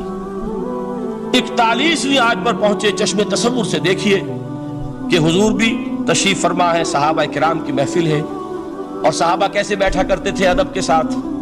ایک روایت میں الفاظ آئے ایسے بیٹھتے تھے ساکت و صامت ہو کر, بالکل خاموش, سکون, ساکن اور ساکت و صامت, کہ جیسے ان کے سروں پر پرندے بیٹھے ہیں کہ ذرا جنبش کریں گے تو پرندہ اڑ جائے گا, اس ادب کے ساتھ. تو وہ محفل جو ہے حضور صلی اللہ علیہ وسلم کی, اور ایک صحابی حضرت عبداللہ ابن مسعود گردن نیچی کیے ہوئے ہیں اور قرآن پڑھتے چلے جا رہے ہیں. جب اس آیت پر پہنچے فَكَيْفَ إِذَا جِئْنَا مِن كُلِّ أُمَّةٍ بِشَهِيدٍ وَجِئْنَا بِكَ عَلَى هَؤُلَاءِ شَهِيدًا, کیا ہوگا اس دن جس دن کہ ہم ہر امت پر ایک گواہ کھڑا کریں گے, اور اے نبی آپ کو گواہ بنا کر لائیں گے ان کے خلاف. آپ کو یہ ٹیسٹیفائی کرنا ہوگا کہ اللہ تیرا جو کلام میرے پاس آیا تھا میں نے پہنچا دیا تھا, اب ان کی ذمہ داری ہے. They are accountable, they are responsible. اس پر حضور نے فوراً فرمایا حسبک حسبک, بس کرو بس کرو. اور حضرت عبداللہ ابن مسعود فرماتے ہیں کہ میں نے جب نگاہ اٹھا کر دیکھا حضور کے آنکھوں سے آنسو روا تھے. یہ ہے سماع, یہ محفل سماع ہے. کاش کہ اللہ تعالی ہمیں اس کی توفیق عطا فرمائے. یہ ہے مسنون محفل سماع. اس قرآن کے اندر وہ گداز ہے. آیا کہ نہیں 7ویں پارے کے بالکل آغاز میں وَإِذَا سَمِعُوا مَا أُنزِلَ إِلَى الرَّسُولِ تَرَىٰ أَعْيُنَهُمْ تَفِيضُ مِنَ الدَّمْعِ مِمَّا عَرَفُوا مِنَ الْحَقِّ يَقُولُونَ رَبَّنَا آمَنَّا فَاكْتُبْنَا مَعَ الشَّاهِدِينَ. تو یہ ہے دوسری چیز کہ در حقیقت تزکیہ نفس کا ذریعہ یہ قرآن ہے. سینوں میں جو روگ ہیں, حب دنیا, حب مال, حب شہرت, حب اقتدار, جس کو کہ ایڈلر کہتا ہے دی ارج ٹو ڈومینیٹ, میرا غلبہ ہو, میرا تسلط ہو, میں نمایاں ہو جاؤں, میری حکومت بن جائے, اختیار میرے ہاتھ میں آ جائے, دی ارج ٹو ڈومینیٹ. یہ ساری ارجز ہیں ہماری در حقیقت جس سے فساد رونما ہے. یہ حب مال ہے جس کی وجہ سے ہمارے اندر تنافس ہے. الہاکم التکاثر حتی زرتم المقابر, یہ کثرت اور بہتات کی طلب تمہیں غافل کیے رکھتی ہے یہاں تک کہ قبروں تک جا پہنچتے ہو. آنکھ انسان کی کھل نہیں پاتی. جس کے پاس 10 نسلوں کے لیے کھانے کو موجود ہے اس کی بھی حرص جو ہے اور مزید کا لالچ جو ہے وہ ختم نہیں ہوتا. یہ چیزیں ہیں اصل روگ. ان دلوں کے روگوں کا اور سینوں کے اندر کے ان امراض کا علاج قرآن. یا ایھا الناس قد جاءتکم موعظۃ من ربکم وشفاء لما فی الصدور. اب جب یہ دو چیزیں ہو جائیں گی, اب تیسرا لفظ ہے ہدن. ہدایت بیکار ہے جب تک دل میں گداز نہ ہو. ہدایت بیکار ہے جب تک کہ نیت درست نہ ہو. کوئی شخص بڑا عالم ہے لیکن اپنے علم کو اس نے ذریعہ بنایا ہے دنیا کمانے کا, تو در حقیقت یہ قرآن اس کے حق میں ہدایت نہیں ہے, اس کے حق میں عذاب خدا بندی کا ذریعہ بن رہا. حضور نے خود فرمایا القرآن حجت لک او علیک. یہ قرآن یا تمہارے حق میں حجت ہے یا تمہارے خلاف حجت بنے گا قرآن کے قیامت کے دن. اس لیے کہ ایک شخص اس کو دنیا کمانے کا ذریعہ بنا رہا ہے, ایک شخص اس کو شہرت کے حصول کا ذریعہ بنا رہا ہے, ایک شخص علم کو ذریعہ بنا رہا ہے دنیا میں نمایاں ہونے کا, اپنی تعریف کا. حضور نے فرمایا کہ قیامت کے دن سب سے پہلے 3 افراد کا معاملہ پیش ہوگا عدالت خداوندی میں. ایک وہ جو بڑا عالم سمجھا جاتا تھا, اس سے بڑا علم پھیلا. دوسرا وہ جو بہت صاحب ثروت تھا, اس نے بہت خیرات کے کاموں میں پیسہ لگایا. تیسرا وہ جو دنیا میں شہید سمجھا جاتا تھا کہ اللہ کی راہ میں جنگ کرتے ہوئے جان دیا. اللہ ان تینوں سے جو اس کو نعمتیں دی تھی ان کا ذکر کر کے پوچھے گا کہ میں نے تمہیں یہ دیا, تمہیں یہ دیا, تمہیں یہ دیا, تم کیا کر کے لائے؟ وہ شہید کہے گا کہ اللہ میں نے تیری راہ میں جنگ کی اور اپنی جان دے دی تاکہ تو راضی ہو جائے. اللہ فرمائے گا کذبت, تو نے جھوٹ بولا. انک قد قاتلت لئن یقال جریء, تو نے تو یہ جنگ اس لیے کی تھی کہ کہا جائے کہ بڑا جری ہے, بڑا بہادر ہے. یہ لوگوں سے بہادری کے تمغے لینا تمہارا مقصود تھا. وقد قیل, وہ کہا جا چکا ہے, اب یہاں تمہارے لیے کچھ نہیں. اور فرشتوں کو حکم ہوگا اور وہ اوندے منہ اس کو گھسیٹتے ہوئے جہنم میں جھونک. دنیا میں شہید سمجھا جا رہا ہے, آخرت میں جہنمی. یہی حال اس عالم کا ہوگا, یہی حال اس دولت مند کا ہوگا. تم نے یہ علم پھیلایا تھا کہ تمہارے علم کا چرچا ہو جائے, تمہاری شہرت ہو جائے. لوگ تمہاری دستبوسی کرنے لگے، لوگ تم سے جھک کر ملے، وہ دنیا میں ہو گیا، تمہارا مطلوب مل چکا، تمہارا مقصود حاصل ہو چکا، اب یہاں کچھ نہیں۔ تو جان لیجئے کہ جب تک دلوں کے روگ درست نہ ہوں، علم بیکار ہے، ہدایت قطعاً غیر مفید ہے۔ پہلے دلوں کا کرسٹ اترے، اس کی سختی دور ہو، یہ ہے موعظہ۔ دلوں کے اندر سے حب جاہ، حب دنیا، حب مال نکلے، یہ ہے تزکیہ، شفاء لما فی الصدور۔ اب ہدایت خدا بندی، اب راستہ آپ دیکھیں گے اور اس راستے پر چلیں گے۔ یہ ہدایت جو ہے دنیا میں، یہی آخرت میں رحمت کی شکل میں ظاہر ہوگی۔ جنہوں نے اس قرآن کی ہدایت سے فائدہ اس دنیا میں اٹھایا، آخرت میں رحمت خدا بندی کی بدلیاں ان پر سائے کریں۔ ایک حدیث میں تو باقاعدہ الفاظ آئے ہیں کہ سورہ بقرہ اور سورہ آل عمران یہ دو بدلیوں کی صورت میں ظاہر ہوں گی میدان حشر میں، اور ان لوگوں پر سایہ کریں گی کہ جن کو ان سے بڑی محبت تھی۔ یہ چار الفاظ نوٹ کر لیجئے اسی ترتیب کے ساتھ: یا ایھا الناس قد جاءتکم موعظۃ من ربکم وشفاء لما فی الصدور وہدی ورحمۃ للمؤمنین قل بفضل اللہ وبرحمتہ۔ اے نبی کہہ دیجئے یہ اللہ کا بڑا فضل ہے، لوگوں سمجھو، اس کی بڑی رحمت کا ظہور ہوا ہے اس قرآن کی شکل میں، اس کی رحمت کا مظہر عتم قرآن ہے، اس کے فضل کا سب سے بڑا ثبوت قرآن ہے۔ فبذالک فلیفرحوا، اس پر انہیں خوشیاں منانی چاہیے۔ اترانا ہے تو اس پر اترائیں کہ اتنی بڑی دولت ہمارے پاس ہے، اتنا بڑا احسان ہے جو اللہ نے ہم پر کیا ہے۔ فبذالک فلیفرحوا هو خیر مما یجمعون، جو چیزیں یہ جمع کرنے کی فکر کر رہے ہیں ان سے کہیں زیادہ قیمتی یہ قرآن ہے۔ کاش کہ یہ دو آیات ہی ہمارے قلب کے اوپر یہ کندہ ہو جائے۔ پہلی بات میں نے عرض کی تھی، اس کا شعور ہر ایک کے لیے ممکن نہیں، اس کا باطن بیدار ہو چکا ہو۔ لو انزلنا هذا القرآن على جبل لرأيته خاشعا متصدعا من خشیۃ اللہ، جن کی ارواح بیدار ہو چکی ہوں وہ قرآن کی اس تاثیر کو محسوس کریں گے۔ لیکن یہ دوسری چیز ہے کہ جو ہمارے لیے پریگمیٹک پہلو سے، عملی اعتبار سے، افادے کے اعتبار سے یہ چار الفاظ اور رحمت اور فضل خدا بندی کا سب سے بڑا مظہر، اور خوشیاں مناؤ کہ اللہ کی یہ نعمت تمہارے پاس موجود ہے۔ اب وہ تیسرا مقام ہے سورہ رحمان کا، بڑی چھوٹی چھوٹی آیات۔ آپ نے سنا ہوگا حضور نے سورہ رحمان کے بارے میں فرمایا ہے، سورۃ الرحمان عروس القرآن۔ یہ سورہ رحمان جو ہے یہ قرآن کی دلہن ہے۔ جیسے دلہن کو آپ خوشنما لباس پہناتے ہیں، آراستہ پیراستہ اس کو گہنے اور اس کو زیور پہناتے ہیں، تو جس طریقے سے سجاتے ہیں آپ دلہن کو، اللہ تعالیٰ نے ایک سورت قرآن مجید میں ایسی رکھی ہے سورہ رحمان کہ اسے خوب سجایا ہے۔ اس میں الفاظ کا در و بست، اس کا اپنا ایک ڈیوائن میوزک ہے۔ وہ تو اللہ تعالیٰ قراء جو ہے، خاص طور پر مصر کے قراء، اللہ تعالیٰ ان پر رحمت نازل فرمائے، ان کی خطاؤں سے درگزر کرے۔ جس طرح قرآن کے انٹرنسک میوزک کو انہوں نے واضح کیا ہے، واقعہ یہ ہے کہ اگر یہ لوگ نہ ہوتے، شیخ عبد الباسط محمد عبد الصمد، شیخ محمود خلیل الحصری، یہ لوگ کہ جنہوں نے قرآن کے اس غنا، میوزک، یہ لفظ جو ہے آپ حیران نہ ہو کہ میں یہ کوئی شاید توہین کر رہا ہوں قرآن کی، حضور نے یہ لفظ استعمال کیا ہے، تغنو، اس قرآن کو اچھی سے اچھی خوشلہانی کے ساتھ پڑھو۔ من لم یتغن بالقرآن فلیس منا، جو قرآن کو بہتر سے بہتر انداز میں، اچھی سے اچھی آواز میں، خوشلہانی کے ساتھ پڑھنے کی کوشش نہیں کرتا وہ ہم میں سے نہیں ہے۔ بلکہ ایک مرتبہ حضور رات کے وقت آپ گشت پر تھے اپنے ساتھیوں کے حالات معلوم کرنے کے لیے۔ حضرت ابو موسیٰ اشعری رضی اللہ تعالیٰ عنہ ایک صحابی ہیں، ان کے گھر کے پاس سے گزر ہوا، وہ رات کو تہجد پڑھ رہے تھے، کھڑے ہوئے کیف کے عالم میں قرآن تلاوت کر رہے ہیں۔ حضور کو بہت پسند آئی ان کی قرات، کافی دیر تک وہاں کھڑے سنتے رہے۔ اب انہیں کیا پتا کون سن رہا ہے، بالکل اسی طرح سمجھ لیجئے ایک بات یاد آئی ہے، حضور فرماتے ہیں کہ جس طرح کان لگا کر اللہ قرآن کو سنتا ہے کسی چیز کو نہیں سنتا۔ ہمیں نظر نہیں آتا نا، ہمیں معلوم نہیں، ہم قرآن پڑھ رہے ہیں تو سننے والا کون ہے؟ سب سے زیادہ کان لگا کر خود اللہ۔ یہاں اس لیے مجھے یاد آیا کہ ابو موسیٰ اشعری کو کیا پتا تھا کہ کون سن رہا ہے، اپنی کیفیت میں نماز میں تہجد میں قرآن کی تلاوت کر رہے تھے، اور ظاہر بات ہے ان کے گھر ایکڑوں میں بنے ہوئے نہیں تھے، ایک ایک کمرہ، ایک ایک کوئی حجرہ، ایسے ہی تو گھر تھے نا صحابہ کے، لہذا حضور پاس سے گزرے، آواز آئی، کافی دیر سنتے رہے۔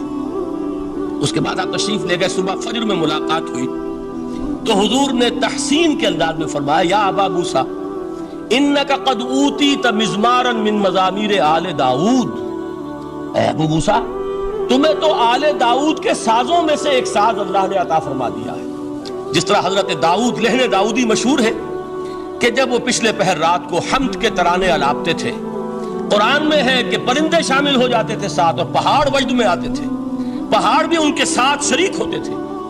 تو جس طرح کا اللہ نے ان کو لہن عطا فرمایا تھا، حضور نے تحسین کے انداز میں فرمایا ہے ابو موسیٰ شریک، اللہ نے تمہیں بھی آل داؤد کے سازوں میں سے ایک ساز عطا فرمایا۔ بہرحال قرآن مجید کا جو یہ میوزک ہے، قرآن کے الفاظ کا جو حسن ہے، جہاں تک حسن معنوی ہے وہ تو ہر لفظ میں ہے، لیکن یہ حسن ظاہری، حسن صوتی، حسن لفظی، یہ اپنے کلائمیکس پر آپ کو نظر آئے گا سورہ رحمان میں۔ لیکن قرآن میں یہ سورت اس اعتبار سے بھی ممتاز ہے، اس کی 4 آیات پر ذرا توجہ کریں گے، عجیب حقائق سامنے آئیں گے۔ جہاں یہ قرآن مجید کے حسن صوت اور حسن لفظی کی معراج ہے، وہیں اس کی پہلی 4 آیات میں 4 چوٹی کی چیزوں کا ذکر ہے، سب سے اونچی چیزیں۔ پہلی آیت کیا ہے؟ الرحمن، ایک آیت ہو گئی۔ رحمان کیا ہے؟ اللہ کا نام ہے۔ کبھی آپ نے غور کیا اللہ کے ناموں میں سب سے پیارا نام کون سا ہوگا؟ رحمان۔ کیوں؟ اس کا مادہ کیا ہے؟ رحمت۔ ہمیں سب سے بڑھ کر جس چیز کی ضرورت ہے وہ کیا ہے؟ رحمت خدا بندی۔ نام اچھی طرح سن لیجئے اس حضور کے قول کو۔ حضور فرماتے کوئی شخص جنت میں مجرد اپنے عمل کی بنیاد پر داخل نہیں ہو سکے گا جب تک کہ رحمت خدا بندی دستگیری نہ کرے۔ کسی صحابی نے بڑی ہمت اور جرأت کا ثبوت دیا کہ پوچھ لیا کیا حضور آپ بھی؟ جب آپ نے فرمایا کوئی شخص داخل نہیں ہو سکتا جنت میں محض اپنے عمل کی بنیاد پر جب تک کہ رحمت خدا بندی جو ہے وہ دستگیری نہ فرمائے۔ پوچھا گیا کیا آپ بھی؟ آپ نے فرمایا ہاں میں بھی۔ آپ اندازہ کیجئے کہ اگر محمد الرسول اللہ بھی رحمت خدا بندی کے ضرورت مند ہوں تو تاب دیگرہ چے رسد، ہماری تو سب سے بڑی ضرورت رحمت خدا بندی ہے۔ اب یہ رحمت جو ہے قرآن مجید میں اللہ تعالیٰ کی یہ شان 2 الفاظ کے ذریعے سے آتی ہے، رحیم اور رحمان۔ اور کوئی مادہ نہیں ہے جس سے 2 نام بنتے ہوں اللہ کے، لیکن یہ مادہ ہے واحد رحمت کا کہ جس سے رحمان بھی ہے رحیم بھی ہے۔ رحیم صفت مشبہ ہے، رحمت دائم ہو جائے گی، مستقل ہوگی تو رحیم کہیں گے۔ اور رحمان، اس میں رحمت کی ہے وہ شان ہے کہ جیسے ٹھاٹھے مارتا ہوا سمندر ہو، ہیجان کی کیفیت، طوفانی کیفیت، رحمت خداوندی کا طوفانی جوش، وہ ہے رحمان۔ آپ تو رہتے اس علاقے میں ہیں، آپ کو معلوم ہے عرب اگر بھوکا مرا جا رہا ہو تو کیا کہے گا؟ انا جوعان۔ پیاسا مرا جا رہا ہو انا عطشان۔ بہت غضبناک ہوگا غضبان، غضبان آصفہ قرآن میں آیا ہے، بہت غضبناک۔ رحمان جس کی رحمت جو ہے جوش میں ہے، ٹھاٹھے مارتے ہوئے سمندر کے مانند۔ تو یہ اللہ تعالیٰ کے ناموں میں سب سے پیارا نام۔ اب آگے چلیے، الرحمن علم القرآن، رحمان نے قرآن سکھایا۔ رحمت خداوندی کا سب سے بڑا مظہر، رحمان کی رحمانیت کا سب سے بڑا مظہر قرآن ہے۔ ان میں جو منطقی ربط ہے اس کو سمجھتے جائیے۔ اچھا آپ یہ سوچئے، جو علم بھی انسان کو حاصل ہوا وہ کس نے دیا؟ اللہ نے۔ سائنس کا علم کس نے دیا؟ اللہ نے۔ علم آدم الاسماء کلھا، وہ علم الاسماء جو حضرت آدم کو دے دیا گیا تھا ازل میں، یہ اسی کا ظہور ہے، یہ اسی کی ایکسفولیشن ہے جو ہو رہی ہے اور ہوتی رہے گی ابھی۔ اور دوسرے علم ہے وہ کس نے دی؟ اللہ نے دی۔ لا یحیطون بشیء من علمہ الا بما شاء، مخلوق میں سے کوئی اللہ کے علم میں سے کسی شے کا احاطہ نہیں کر سکتا مگر وہ جتنا اللہ دینا چاہے۔ لیکن یہ کہ تمام علوم میں چوٹی کا علم قرآن۔ نوٹ کرتے جائیے، اب چوٹی کی چیزیں جمع کیجیے۔ اللہ کے ناموں میں چوٹی کا نام رحمان، اللہ نے جو کچھ انسان کو سکھایا اس میں چوٹی کا علم قرآن۔ خلق الانسان، انسان کو پیدا فرمایا۔ سوال یہ کہ حیوانات کو کس نے پیدا فرمایا؟ آسمان کس نے پیدا کیے؟ زمین کس نے پیدا کی؟ فرشتے کس نے پیدا کیے؟ کیا مطلب خلق الانسان؟ اس کی تمام مخلوقات میں اس کا کلائمیکس، اس کی تخلیق کی معراج، اس کے تخلیق کا نقطہ عروج انسان ہے۔ یہ ہے کہ جو مسجود ملائک بنا ہے، وَلَقَدْ كَرَّمْنَا بَنِي آدَمَ وَحَمَلْنَاهُمْ فِي الْبَرِّ وَالْبَحْرِ وَرَزَقْنَاهُمْ مِنَ الطَّيِّبَاتِ وَفَضَّلْنَاهُمْ عَلَىٰ كَثِيرٍ مِّمَّنْ خَلَقْنَا تَفْضِيلًا۔ تو تخلیق میں سب سے اونچی تخلیق انسان کی، علموں میں سب سے اونچا علم قرآن کا، اللہ کے ناموں میں سب سے اونچا نام رحمان۔ اب آئیے چوتھی چیز، علمہ البیان، انسان کو بیان کی صلاحیت عطا فرمائی۔ کیا اور کوئی صلاحیت عطا نہیں کی؟ بینائی کس نے دی؟ اللہ نے۔ اسی طریقے سے سماعت کس نے عطا فرمائی؟ اللہ نے۔ کتنی فیکلٹیز ہیں، کتنے ایکسٹرنل آرگنز ہیں سینس کے، کتنے انٹرنل سینسز ہیں جو اللہ نے دیے ہیں۔ لیکن یہاں بھی سمجھ لیجئے جتنی فیکلٹیز ہیں ہیومن فیکلٹیز، ان میں ٹاپ کی فیکلٹی جو ہے وہ اسپیچ ہے، کلام ہے، بیان ہے۔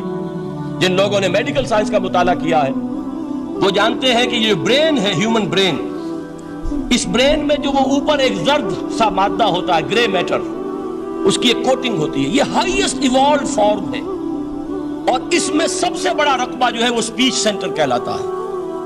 اسی لیے انسان کو حیوان ناطق کہتے ہیں۔ حیوان کے اور انسان کے مابین امتیاز قائم کیا گیا، نطق، گویائی، بولنا۔ اب یہ کیا چیز ہوئی؟ انسان کی صلاحیتوں میں سے سب سے اونچی صلاحیت، 4 آیتیں ہو گئی نا۔ اللہ کے ناموں میں سب سے چوٹی کا نام رحمان، اس نے جو علوم پیدا کیے ان میں چوٹی کا علم قرآن، اس نے جو مخلوقات پیدا فرمائی ان میں چوٹی کی مخلوق انسان، انسان کو جو صلاحیت اور استعدادات عطا فرمائی ان میں چوٹی کی استعداد بیان۔ جمع کیجئے نتیجہ کیا نکلے گا؟ وہ نتیجہ ایک حدیث نبوی کی شکل میں سامنے آتا ہے۔ پہلی حدیث میں نے یہی پڑھی تھی، اس کے راوی کون ہے؟ عثمان ابن عفان۔ میں حیران ہوتا ہوں وہ قافیہ یہاں بھی موجود ہے، رحمان، قرآن، بیان، انسان، عثمان، عفان، باپ کا نام بھی اسی وزن پر ہے، عثمان ابن عفان۔ عن عثمان ابن عفان رضی اللہ تعالی عنہ قال قال رسول اللہ صلی اللہ علیہ وسلم، حضرت عثمان شہید مظلوم ذو النورین رضی اللہ تعالی عنہ فرماتے ہیں کہ اللہ کے رسول صلی اللہ علیہ وسلم نے فرمایا، خیرکم من تعلم القرآن وعلمہ، تم میں سے بہترین لوگ وہ ہیں جو قرآن سیکھیں اور سکھائیں۔ قوت بیان جو تمہاری ٹاپ فیکلٹی ہے، اس کا استعمال کسی گھٹیا کام کے لیے نہیں ہونا چاہیے۔ دیکھیں اردو میں محاورہ ہے کہ توپ سے مکھی نہیں ماری جاتی، توپ بنائی گئی ہے کسی بڑی شے کے لیے، مکھی مارنے کے لیے توپ استعمال نہیں ہوتی۔ یہ قوت بیان جو ہے، جو ٹاپ موسٹ فیکلٹی ہے ہیومن، جو فیکلٹیز ہیں ان میں سے، اس کا استعمال بھی ٹاپ موسٹ ہونا چاہیے۔ قرآن کو بیان کرو، وہ جیسے کہ علامہ اقبال نے کہا ہے، بلکہ غالباً ان کے قبر پر آس پاس جو اشعار لکھے ہوئے ان میں سے ایک یہ بھی ہے، اگر یک قطرہ خونداری، اگر مشتے پرے داری، بیابامن تو آموزم طریق شاہ بازی را، اگر تمہارے اندر ایک قطرہ بھی خون کا ہے اور مٹھی بھر بھی پر اگر اللہ نے دیے ہیں تو ہے میرے پاس آؤ کہ میں تمہیں شاہبازی کے طریقے سکھاؤں۔ اسی طرح جان لیجئے اگر اللہ نے قوت گویائی عطا فرمائی، اگر اللہ نے تمہیں حیوان ناطق بنایا، اگر اللہ تعالیٰ نے تمہیں یہ صلاحیت عطا فرمائی، اس صلاحیت کا مصرف دنیا کو نہ بناؤ، اس صلاحیت کا مصرف اللہ کے کلام کو پھیلانے پر اس کو صرف کرو۔ خیرکم من تعلم القرآن وعلمہ، خیر جب لفظ آتا ہے بغیر من کے، ورنہ تو آتا ہے خیر من ہو، تو یہ ہوگی کمپیریٹیو جو ایک ایڈجیکٹیو جو ہوتی ہے، لیکن یہ سپرلیٹیو ڈگری ہے جب بغیر من کے ہوگا۔ خیرکم، دی بیسٹ امنگسٹ یو، جو تم میں بہترین لوگ ہیں وہ کون ہیں؟ من تعلم القرآن وعلمہ، جو قرآن سیکھیں اور سکھائیں، قرآن پڑھیں اور اسے بیان کریں۔ آج جان لیجئے سب سے بڑی ضرورت اس بات کی ہے کہ آج کا قرآن پڑھیں۔ آپ حیران ہوں گے کہ یہ کیا کہا اس نے۔ دیکھیے قرآن اترا ہے 1400 برس پہلے، لیکن تا قیام قیامت نوع انسانی کو جتنے مسائل درپیش ہوں گے ان سب کا حل اس میں ہے، البتہ کھودنا پڑے گا، گہرائی میں اترنا ہوگا۔ ایک قرآن کی سطح ہے، اس سطح نہیں، اس کی گہرائیوں کے اندر غوطہ زنی کرو۔ قرآن میں ہو غوطہ زن ہے مرد مسلمان، اور آج کا قرآن یعنی آج کی ہدایت جو اللہ نے اس میں رکھی ہوئی ہے، ڈگ اٹ آؤٹ، اس کو نکالو اس کے اندر سے۔ ابھی میں حدیث جو آپ کو سناؤں گا اس میں یہ تصور آئے گا سامنے اور واضح ہو کر۔ آج کے انسان کی رہنمائی اس قرآن سے اخذ کر کے انسان تک پہنچاؤ، یہ ہے فریضہ محمد الرسول اللہ کی امت کا صلی اللہ علیہ وسلم۔ آپ نے وہ حدیث سنی تھی کہ بلغوا عنی ولو آیۃ۔ حضور نے خطبہ حجۃ الوداع میں پہلے تو گواہی لی مسلمانوں سے، 1.25 لاکھ کا مجمع جمع تھا، حجۃ الوداع آخری حج۔ آپ نے اپنے خطبے میں، جس کے چند جملے میں سنا چکا ہوں آپ کو ایچ جی ویلز کے حوالے سے، اپنی تعلیمات کے اہم نکات کو بار بار دہرا کر بیان کیا، ہیمر کیا، اچھی طرح ذہنوں میں اتارا۔ اس کے بعد ایک سوال کیا، الا هل بلغت، لوگوں میں نے پہنچا دیا کہ نہیں؟ اور پورے مجمع نے کہا انا نشهد انک قد بلغت، بلکہ ایک روایت میں الفاظ بڑے پیارے آئے ہیں، انا نشهد انک قد بلغت الرسالۃ وادیت الامانۃ ونصحت الامۃ وکشفت الغمۃ۔ ہاں حضور، ہم گواہ ہیں، آپ نے امانت ادا کرنے کا حق ادا کر دیا، رسالت کے فرائض کا حق ادا کر دیا، امت کی خیر خواہی کا حق ادا کر دیا، اور آپ نے گمراہی کے پردوں کو چاک، اندھیروں کو چاک کر دیا۔ 3 مرتبہ حضور نے سوال کیا، 3 مرتبہ جواب لیا۔ پھر آپ نے نگاہ آسمان کی طرف اٹھائی، انگشت شہادت سے 3 مرتبہ اشارہ کیا، اللہم اشہد، اللہم اشہد، اللہم اشہد، اے اللہ تو بھی گواہ ہے، یہ مان رہے ہیں کہ میں نے یہ قرآن ان تک پہنچا دیا ہے۔ یعنی جسے آپ انگریزی میں کہتے ہیں سائی آف ریلیف، کہ ایک بڑا بھاری بوجھ آ پڑا تھا، بڑی ذمہ داری تھی، انا سنلقی علیک قولا ثقیلا، اے محمد ہم آپ پر ایک بڑی بھاری بات ڈالنے والے ہیں، اے اللہ گواہ ہے کہ وہ بوجھ میرے کاندھے سے اتر گیا۔ یہ تسلیم کر رہے ہیں کہ میں نے حق امانت ادا کر دیا، تیری امانت تھی میرے پاس یہ کلام، اللہ کا یہ پیغام انسانوں کے لیے نازل ہوا محمد پر صلی اللہ علیہ وسلم، تو امانت کا بوجھ کس کے بارے گرا، کس کے کاندھے پر ہے؟ حضور کے۔ اگر ادا نہ کرتے، ابھی وہ آپ نے آیت سنی تھی، یا ایھا النبی بلغ ما انزل الیک من ربک فإن لم تفعل فما بلغت رسالتہ، یا ایھا الرسول، اے رسول صلی اللہ علیہ وسلم پہنچا دیجئے جو کچھ نازل کیا گیا ہے آپ پر آپ کے رب کی طرف سے، اور اگر بالفرض آپ نے ایسا نہ کیا تو امانت کا حق ادا نہیں ہوگا، رسالت کا حق ادا نہیں ہوگا۔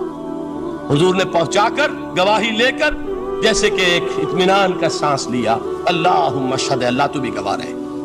اس کے بعد آپ نے فرمایا تھا وہ چھوٹا سا جملہ جو آپ میں سے ہر شخص بآسانی یاد کر کے اٹھ سکتا ہے، فَلْيُبَلِّغِ الشَّاهِدُ الْغَائِبَ، اب پہنچائیں وہ جو یہاں ہیں ان کو جو یہاں نہیں ہیں، اس لیے کہ میری رسالت پوری نوع انسانی کے لیے ہے، وقت فرصت ہے کہاں، کام ابھی باقی ہے، نور توحید کا اتمام ابھی باقی ہے، ابھی تو ہند تک یہ پیغام جانا ہے، چینیوں تک جانا ہے، ابھی یورپ میں اس پیغام کو پہنچنا ہے، دی اذانیں کبھی یورپ کے کلیساؤں میں، کبھی افریقہ کے تپتے ہوئے صحراؤں میں، یہ کون کرے گا؟ اے امت محمد، یہ ذمہ داری اب تمہاری ہے صلی اللہ علیہ وسلم۔ اسی کو آپ نے مزید تاکیداً فرمایا، بلغوا عنی ولو آیۃ، میرا کوئی امتی بھی اس سے بالکل فارغ نہ رہ جائے، بالکل محروم نہ رہے، ایک آیت بھی پہنچا سکتا ہو تو پہنچائے۔ یہ ہے وہ ذمہ داری کہ جو اس حدیث کی روح سے خیرکم من تعلم القرآن وعلمہ، ایک ہوتا ہے ذمہ داری کو ایک بوجھ کی حیثیت سے، ایک فرض کی حیثیت سے بیان کرنا، یہاں ہے تشویق اور ترغیب کا انداز۔ کون نہیں چاہتا کہ میں بہتر سے بہتر کیریئر اختیار کروں؟ کون نہیں چاہتا کہ میری زندگی اعلیٰ سے اعلیٰ ہو؟ کون نہیں چاہتا کہ میرا وقت جو ہے اس کی بڑی سے بڑی قیمت مجھے ملے؟ کاش کہ ہمیں معلوم ہوتا کہ قرآن کا سیکھنا اور سکھانا کتنا اعلیٰ کیریئر ہے، کاش کہ ہمیں معلوم ہوتا کہ قرآن کی تبلیغ اور دعوت، اس میں جو لمحہ گزر رہا ہے وہ کتنا قیمتی ہو گیا ہے، اس کا کتنا بڑا اجر و ثواب اللہ کے ہاں ملنا ہے۔ تو خیرکم من تعلم القرآن وعلمہ، تم میں سے بہترین لوگ وہ ہیں جو قرآن سیکھیں اور سکھائیں۔ دوسری حدیث حضرت عمر سے مروی ہے رضی اللہ تعالیٰ عنہ، یہ پہلی روایت متفق علیہ تھی، بخاری اور مسلم دونوں میں موجود ہے۔ دوسری روایت صحیح مسلم کی ہے، حضرت عمر فرماتے ہیں، قال قال رسول اللہ صلی اللہ علیہ وسلم، ان اللہ یرفع بہذا الکتاب اقواما ویضع بہ آخرین، اللہ اب اس کتاب کے ذریعے قوموں کو اٹھائے گا اور اسی کو ترک کرنے کے باعث رسوا کر دے گا۔ یہ ہے اب ابد الآباد تک کے لیے، خاص طور پر مسلمانوں کے لیے اللہ تعالیٰ کا یہ قانون۔ اس کتاب کو لے کر اٹھیں گے سربلند ہوں گے، اس کتاب کو پیٹھ دکھائیں گے ذلیل کر دیے جائیں۔ یہ گویا کہ اب امت مسلمہ کی قسمت جو ہے وہ تلے گی اس کتاب کی میزان میں، اسی میں طے ہوگا کہ ان کے لیے عروج ہو یا زوال ہو۔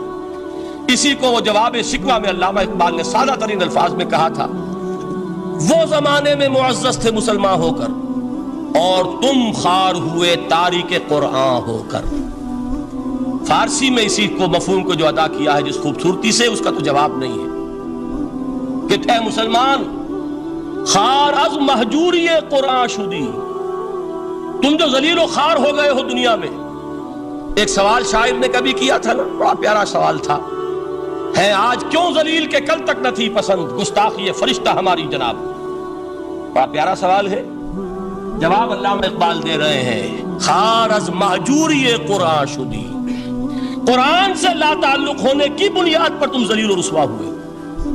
شکوہ سنجے گردش دوراں شدی، گردش دوراں اور گردش فلک اور فلک ناہنجار اور فلک کج رفتار، اس کو خامخواہ گالیاں دے رہے ہو، اس کا خامخواہ شکوہ کر رہے ہو، شکایت کر رہے ہو، یہ تو ہے باد صبائی ہما آوردہ دست، یہ تمہارے اپنے کرتوتوں کا کی سزا ہے جو تمہیں مل رہی ہے۔ تم نے قرآن کو پیٹھ دکھائی، تم ذلیل و رسوا کر دیا۔ خار از مہجوری قرآن شدی، شکوہ سنجے گردش دوراں شدی، اے جو شبنم بر زمیں افتندئی، در بغل داری کتاب زندئی، اے وہ قوم جو شبنم کی طرح زمین پر پڑی ہے، اغیار اسے پاؤں تلے روند رہے ہیں، جیسے آپ صبح کو سیر کرنے نکلتے ہیں، سبزے پر پڑی ہوئی شبنم اسے آپ روندتے ہیں اپنے قدموں تلے۔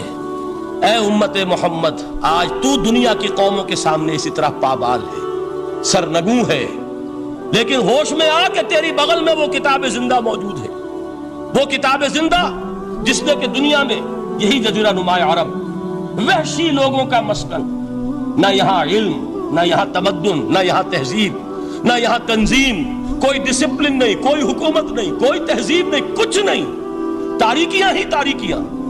یہی کتاب تھی جس نے اسے منور کیا، یہی کتاب تھی جس نے دنیا کا امام بنایا، یہی کتاب تھی جس نے دنیا کا معلم بنایا، یہ کتاب تھی جس نے نئے نئے علوم ایجاد کرنے سکھائے، یہ کتاب تھی جس کی بدولت یہی عرب تھے جنہوں نے یونان کے فلسفے اور سائنس کو جو مر چکے تھے انہیں زندہ کیا، ان میں نئی چیزوں کا اضافہ کیا اور اسپین کی یونیورسٹیوں کے ذریعے سے یورپ تک دوبارہ پہنچا دیا۔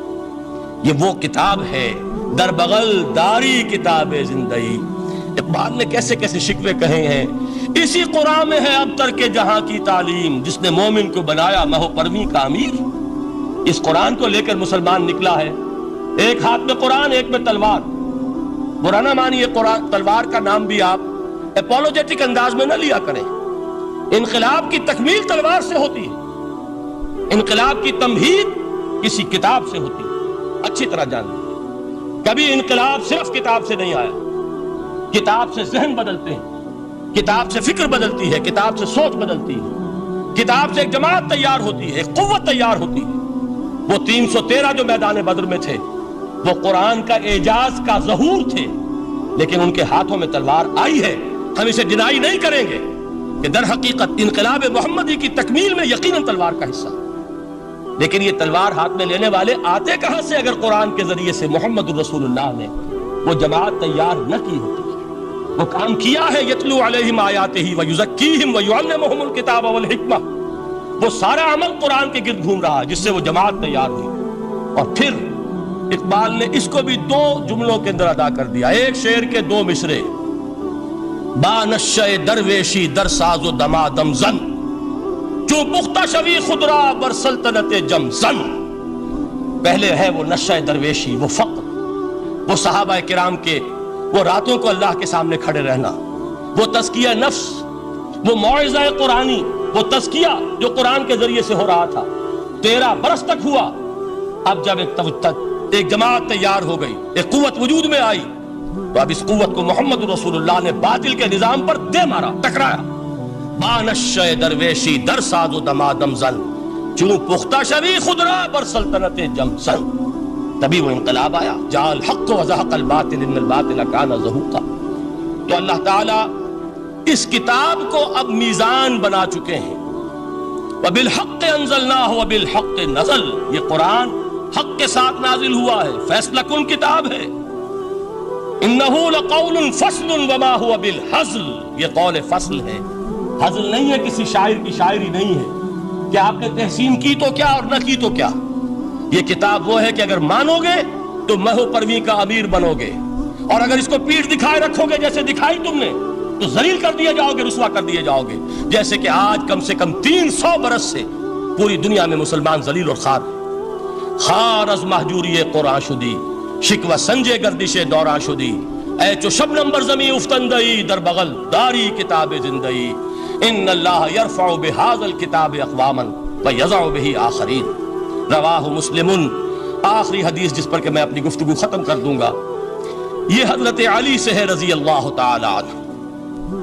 دیکھیے ایک حدیث حضرت عثمان سے، ایک حضرت عمر سے، ایک حضرت علی سے. یہ سب کون ہیں؟ یہ سب ہمارے ہیں. یہ محمد الرسول اللہ صلی اللہ علیہ وسلم کی تربیت کا شاہکار. حضرت ابوبکر رضی اللہ تعالیٰ عنہ سے بھی ایک حدیث مروی ہے لیکن اس کا متن مجھے یاد نہیں تھا. مفہوم اس کا یہ ہے کہ جس شخص کو اللہ نے قرآن جیسی دولت دی ہو اور پھر بھی کبھی اس کے دل میں یہ خیال آئے کہ اللہ نے اپنے کسی اور بندے کو کوئی زیادہ بڑی نعمت دی ہے، اس نے قرآن کی ناقدری کی. کسی ملینئر کو دیکھ کر اور بلینئر کو دیکھ کر، کسی کا بہت بڑا محل دیکھ کر اگر تمہارے دل میں یہ خیال آیا کہ یہ دولت بڑی ہے اس دولت سے جو تمہارے پاس ہے قرآن کی، تو تم قرآن کی قدر و قیمت سے واقف نہیں. تمہیں معلوم کیا کہ یہ کتنی بڑی دولت ہے. یہ در حقیقت شرح ہے انہی الفاظ قرآنی کی کہ فَبِذَلِكَ فَلْيَفْرَحُوا هُوَ خَيْرٌ مِّمَّا يَجْمَعُونَ. جو کچھ دنیا جمع کرتی ہے، جن کو قیمتی اشیاء سمجھ کر لوگ جمع کرتے ہیں، ان سے کہیں بڑھ کر قیمتی یہ قرآن ہے. تو حضرت ابوبکر سے یہ مروی، حضرت عمر سے ان اللہ یرفع بہذا الکتاب اقواما ویضع بہ آخرین، حضرت عثمان سے خیرکم من تعلم القرآن وعلمہ. اب آئیے حضرت علی، سیدنا علی رضی اللہ تعالی عنہ. وہ حدیث طویل ترین ہے جو مدح قرآن میں محمد الرسول اللہ سے مروی ہے صلی اللہ علیہ وسلم. پوری حدیث مجھے یاد بھی نہیں ہے اور اس کا وقت بھی نہیں ہے، لیکن بڑی پیاری حدیث ہے اس اعتبار سے. آغاز کیسے ہوا؟ حضرت علی فرماتے ہیں قال رسول اللہ صلی اللہ علیہ وسلم انہا ستکون فتنۃ، ان قریب ایک بہت بڑا فتنہ رونما ہوگا. حضور نے خبر دی فتنے کی. حضرت علی فرماتے اس پر میں نے عرض کیا قلت، میں نے عرض کیا مل مخرج منہا یا رسول اللہ، اے اللہ کے رسول اس سے نکلنے کا راستہ کون سا ہوگا؟ دیکھیے یہ لکھا ہوا ایگزٹ، نکلنے کا راستہ. اور عام طور پر آپ نے دیکھا ہوگا بڑے ہالز میں یہ سرخ روشنی ہوتی ہے، اس میں اس کا اہتمام کیا جاتا ہے کہ اگر خدا نہ خواستہ کو حادثہ ہو جائے لوگوں کو معلوم ہو نکلنے کا راستہ کون سا. یہ مخرج. حضور نے خبر دی کہ فتنہ ہوگا. تو دیکھیے میں ایک بات عرض کیا کرتا ہوں، ذرا توجہ کیجئے. ہمارا حال کیا ہے؟ ہم بڑے ریشنلسٹ قسم کے لوگ ہیں، یہ زمانہ ریشنلزم کا ہے. اگر ہم ہوتے تو کیا پوچھتے؟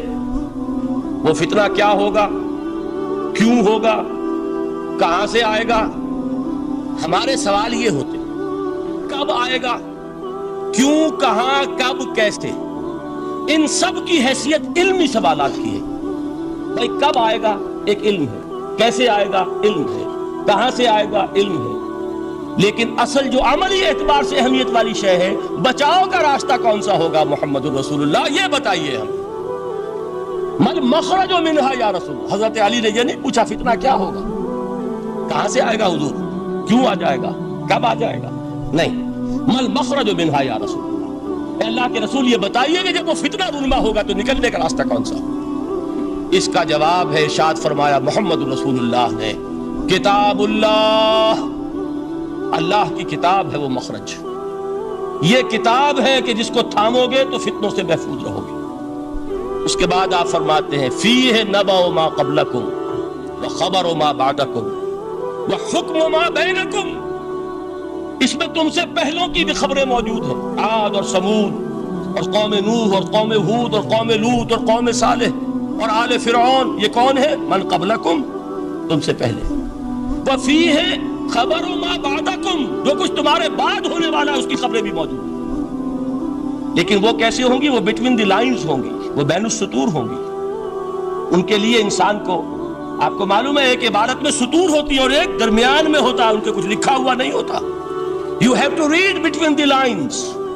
قرآن میں بعد میں آنے والے حالات بھی درج ہیں لیکن اس طرح نہیں جیسے کہ پچھلے حالات درج ہیں. اس کے لیے ذرا ان ڈیپتھ پونڈرنگ اوور، غور و فکر اور تدبر کی ضرورت ہے۔ وَحُكْمُ مَا بَيْنَكُمْ، اور جتنے اختلافات تمہارے اندر پیدا ہوں گے تا قیام قیامت، ان سب کا فیصلہ بھی اس کتاب میں موجود ہے۔ وَهُوَ حَبْلُ اللَّهِ الْمَتِينُ وَهُوَ الذِّكْرُ الْحَكِيمُ، یہی تو ہے وَهُوَ الصِّرَاطُ الْمُسْتَقِيمُ، سیدھا راستہ اور کون سا؟ یہ قرآن تو ہے۔ ہر رکعت میں کہتے ہیں اهْدِنَا الصِّرَاطَ الْمُسْتَقِيمُ، اور قرآن دیا ہوا ہے اس پر غور نہیں کرتے۔ عجیب تماشا ہے ہمارا، نماز کی ہر رکعت میں اهْدِنَا الصِّرَاطَ الْمُسْتَقِيمُ، اور حضور فرمایا وَهُوَ الصِّرَاطُ الْمُسْتَقِيمُ، صراط مستقیم یہ قرآن ہی تو ہے، الذکر الحکیم یہ قرآن ہی تو ہے، وَهُوَ حَبْلُ اللَّهِ الْمَتِينُ، اور یہی ہے اللہ کی مضبوط رسی۔ آپ نے قاری صاحب سے وہ آیات سنی سورہ آل عمران کی، وَاعْتَصِمُوا بِحَبْلِ اللَّهِ جَمِيعًا وَلَا تَفَرَّقُوا، اللہ کی رسی کو مضبوطی سے مل جل کر تھامو اور تفرقے میں مبتلا نہ ہو۔ تفرقہ ہوگا تو کیا ہوگا؟ تمہاری ہوا اکھڑ جائے گی۔ آج آپ کو معلوم ہے دول عرب اگر یہ یکجا ہو جائیں، ایک دن کے لیے اسرائیل قائم نہیں رہ سکتا، امریکہ نے امریکہ کا باپ اسے قائم نہیں رکھ سکتا۔ اگر امت عرب ہی جمع ہو جائے، عالم اسلام تو بڑی شے ہے، جو وسائل ان کے پاس ہیں، جو اللہ تعالیٰ نے ان کو نعمتیں عطا فرمائی، لیکن افتراق، انتشار، اختلاف، جتھے بندی، گروہ بندی، دھڑے بندی، اس نے اسرائیل کا خنجر ان کے سینے میں پیوست کیا۔ اس لیے کہ فَتَذْهَبَ رِيحُكُمْ، اگر تم اختلاف کرو گے تو تمہاری ہوا اکھڑ جائے گی، آج وہ ہوا اکھڑ چکی ہے۔ تو فرمایا وَاعْتَصِمُوا بِحَبْلِ اللَّهِ جَمِيعًا وَلَا تَفَرَّقُوا، اللہ کی رسی کو مضبوطی کے ساتھ مل جل کر تھامو اور تفرقے میں مت پڑو۔ حضور فرما رہے ہیں وہ اللہ کی رسی کون سی؟ ہوا حبل اللہ المتین، یہی قرآن ہے اللہ کی مضبوط رسی۔ علامہ اقبال نے کیا خوب کہا ہے، علامہ اقبال نے قرآن اور حدیث کے حقائق کو جس طریقے سے اشعار کا جامع پہنایا ہے، وہ تو خود کہتے ہیں گوہر دریائے قرآن سفتام، میں نے قرآن مجید کے دریا سے موتی نکال کر اپنے اشعار کے اندر میں نے چن دیے ہیں، میرا کام اور کچھ نہیں ہے۔ موتی کوئی بھی غواص پیدا نہیں کرتا، دریا کی گہرائی سے نکال لاتا ہے۔ یہ میری حکمت نہیں ہے جو میرے اشعار میں ہے، یہ میں نے قرآن مجید کے دریا میں غوطہ زنی کر کے اس سے یہ موتی نکالا۔ گوہر دریائے قرآن سفتام۔ اب دیکھیے اسی حدیث کے اس ٹکڑے کو کیسے شعر میں لائے ہیں۔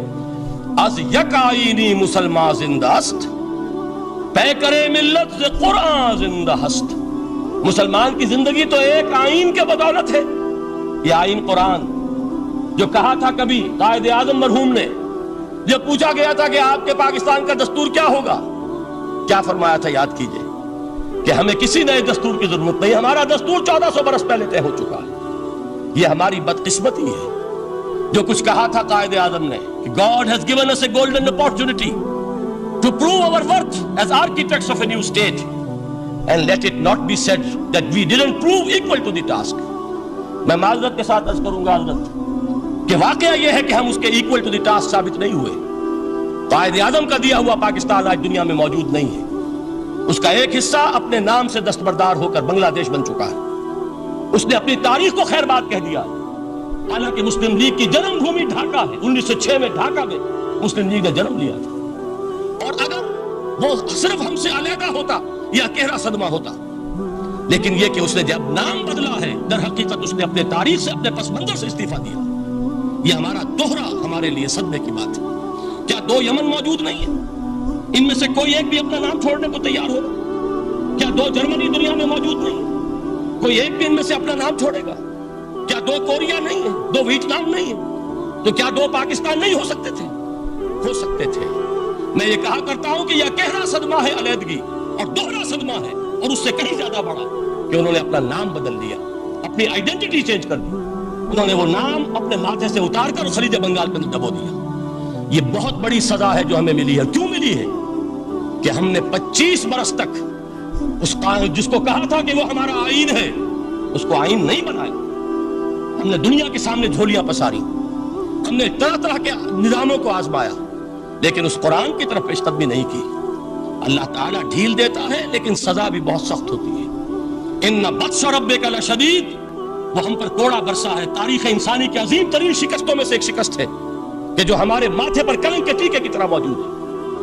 اللہ کرے کہ آئندہ یہ تاریخ اپنے آپ کو نہ دہرائے، لیکن میں عرض کر دیتا ہوں آپ سے، جو ہمارے لچھن ہیں، جو ہمارا طرز عمل ہے، جو ہمارے لیل و نہار ہیں، جو ہمارا انداز ہے، اللہ کے دین کا استہزاء اور تمسخر جس طرح اللہ کے ساتھ مذاق ہم کر رہے ہیں اس کا شاید اس سے بھی کہیں زیادہ برا نتیجہ نکلے. اللہ مجھے اور آپ کو اور ارض مقدس پاکستان کو اس انجام سے بچائے. لیکن اس کے لیے کام کرنا ہوگا. صرف کہنے سے بات نہیں بنے گی, کمر کسنی ہوگی. ہمت جو ہے پھر انسان کو اثر نو, ایک نئی تعمیر, ایک عزم, ایک ہاتھ میں قرآن اور ایک میں تلوار لے کر یہ امت پھر دوبارہ میدان میں آئے. بہرحال عرض یہ کرنا تھا. اقبال کہتا ہے از یکائنی مسلمان زندہ است, بے کرے ملت سے قرآن زندہ است. ماں ہما خاک و دل آگاہ اوست, اعتصامش کن کہ حبل اللہ اوست. تامو اس کو مضبوطی کے ساتھ, حبل اللہ یہی قرآن. یہ یک آئینی اور پیکر قرآن کی زندگی, پیکر ملت کی زندگی جو ہے اس قرآن کی بدولت ہے. تو حضور نے کیا فرمایا؟ فتنے سے بچنے کا راستہ کون سا ہے؟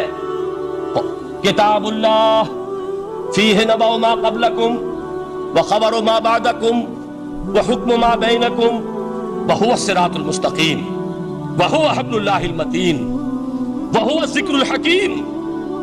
ایک 3 جملے اور سن لیجئے.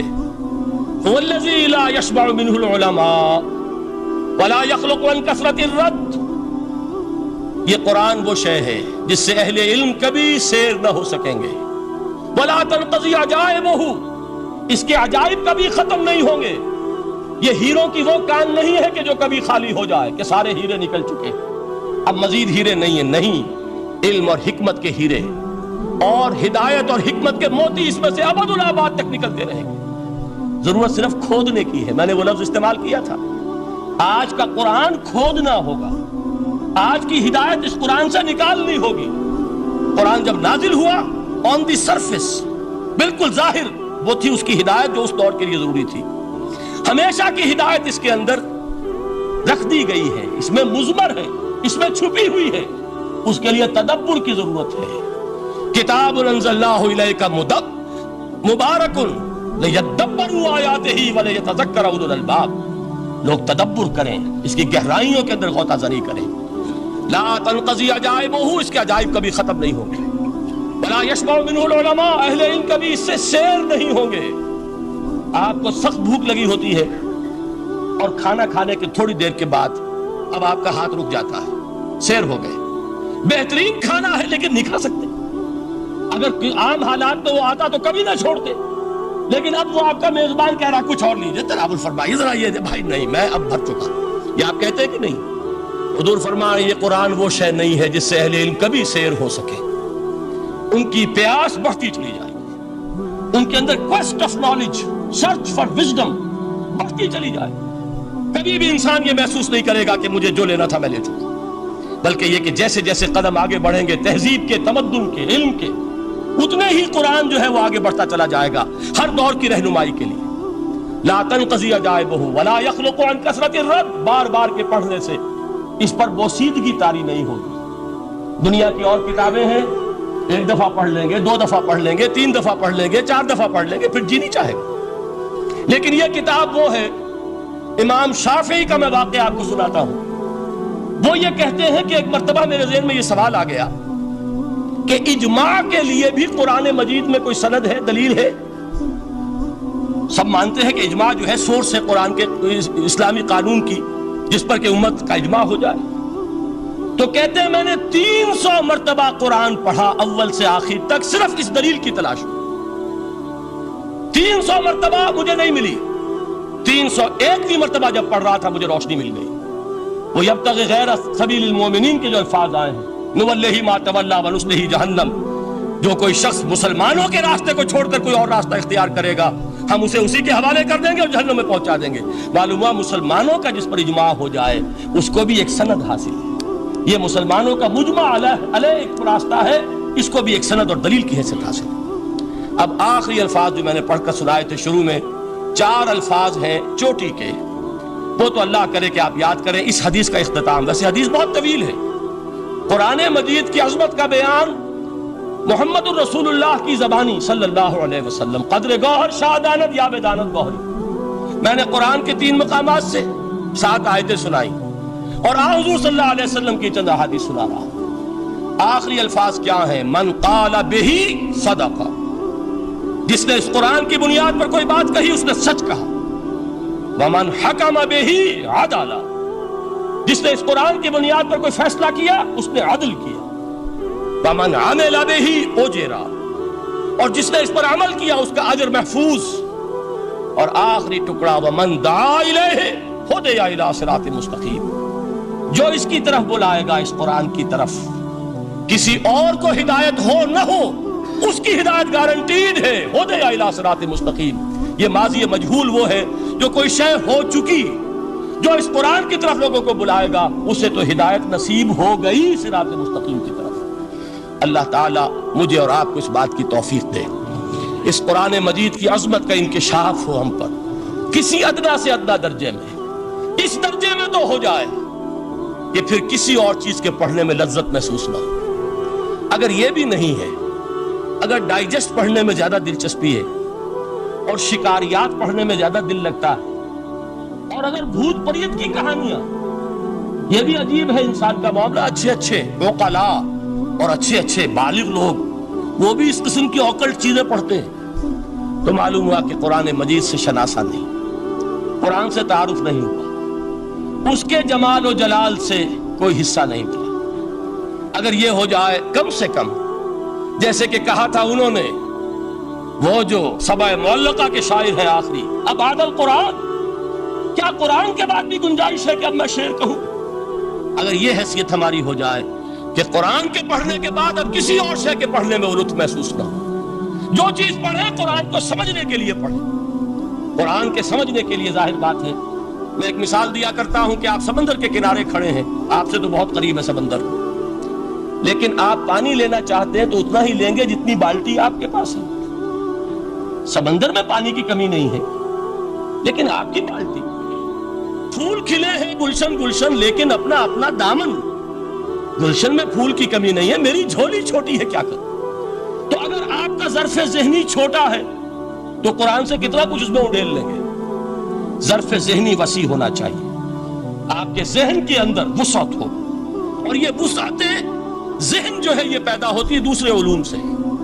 آپ سائنس جتنی پڑھیں گے آپ کا ذہن وسیع سے وسیع تر ہوگا، فلسفہ جتنا پڑھیں گے ذہن وسیع سے وسیع تر ہوگا، منطق پڑھیے ذہن وسیع سے وسیع ہوگا، تیز ہوگا، شارپ ہو جائے گا. یہ ساری چیزیں در حقیقت پڑھنی چاہیے، کس لیے؟ ظرف ذہنی کو وسیع کرنے کے لیے، تاکہ اس میں قرآن مجید کے علم و حکمت کا زیادہ سے زیادہ حصہ ہم حاصل کر سکیں. اگر یہ بات ہو جائے، اور پھر خیرکم من تعلم القرآن وعلمہ، یہ تو ہوا قرآن سے حاصل کرنا. اب اس حاصل کرنے کے بعد اب اس کے بانٹنے والے بن جاؤ. سب سے بڑی دولت یہ ہے، لہذا سب سے بڑا سخی وہ ہے جو اس دولت کو بانٹ رہا ہو. انسان کا سب سے بڑا خادم وہ ہے جو ہدایت کے خزانے لٹا رہا ہو. یہ ہے سب سے بڑی خدمت خلق، یہ ہے سب سے بڑی سخاوت. خیرکم من تعلم القرآن وعلمہ. اللہم ربنا اجعلنا منہم، اللہم ربنا اجعلنا منہم.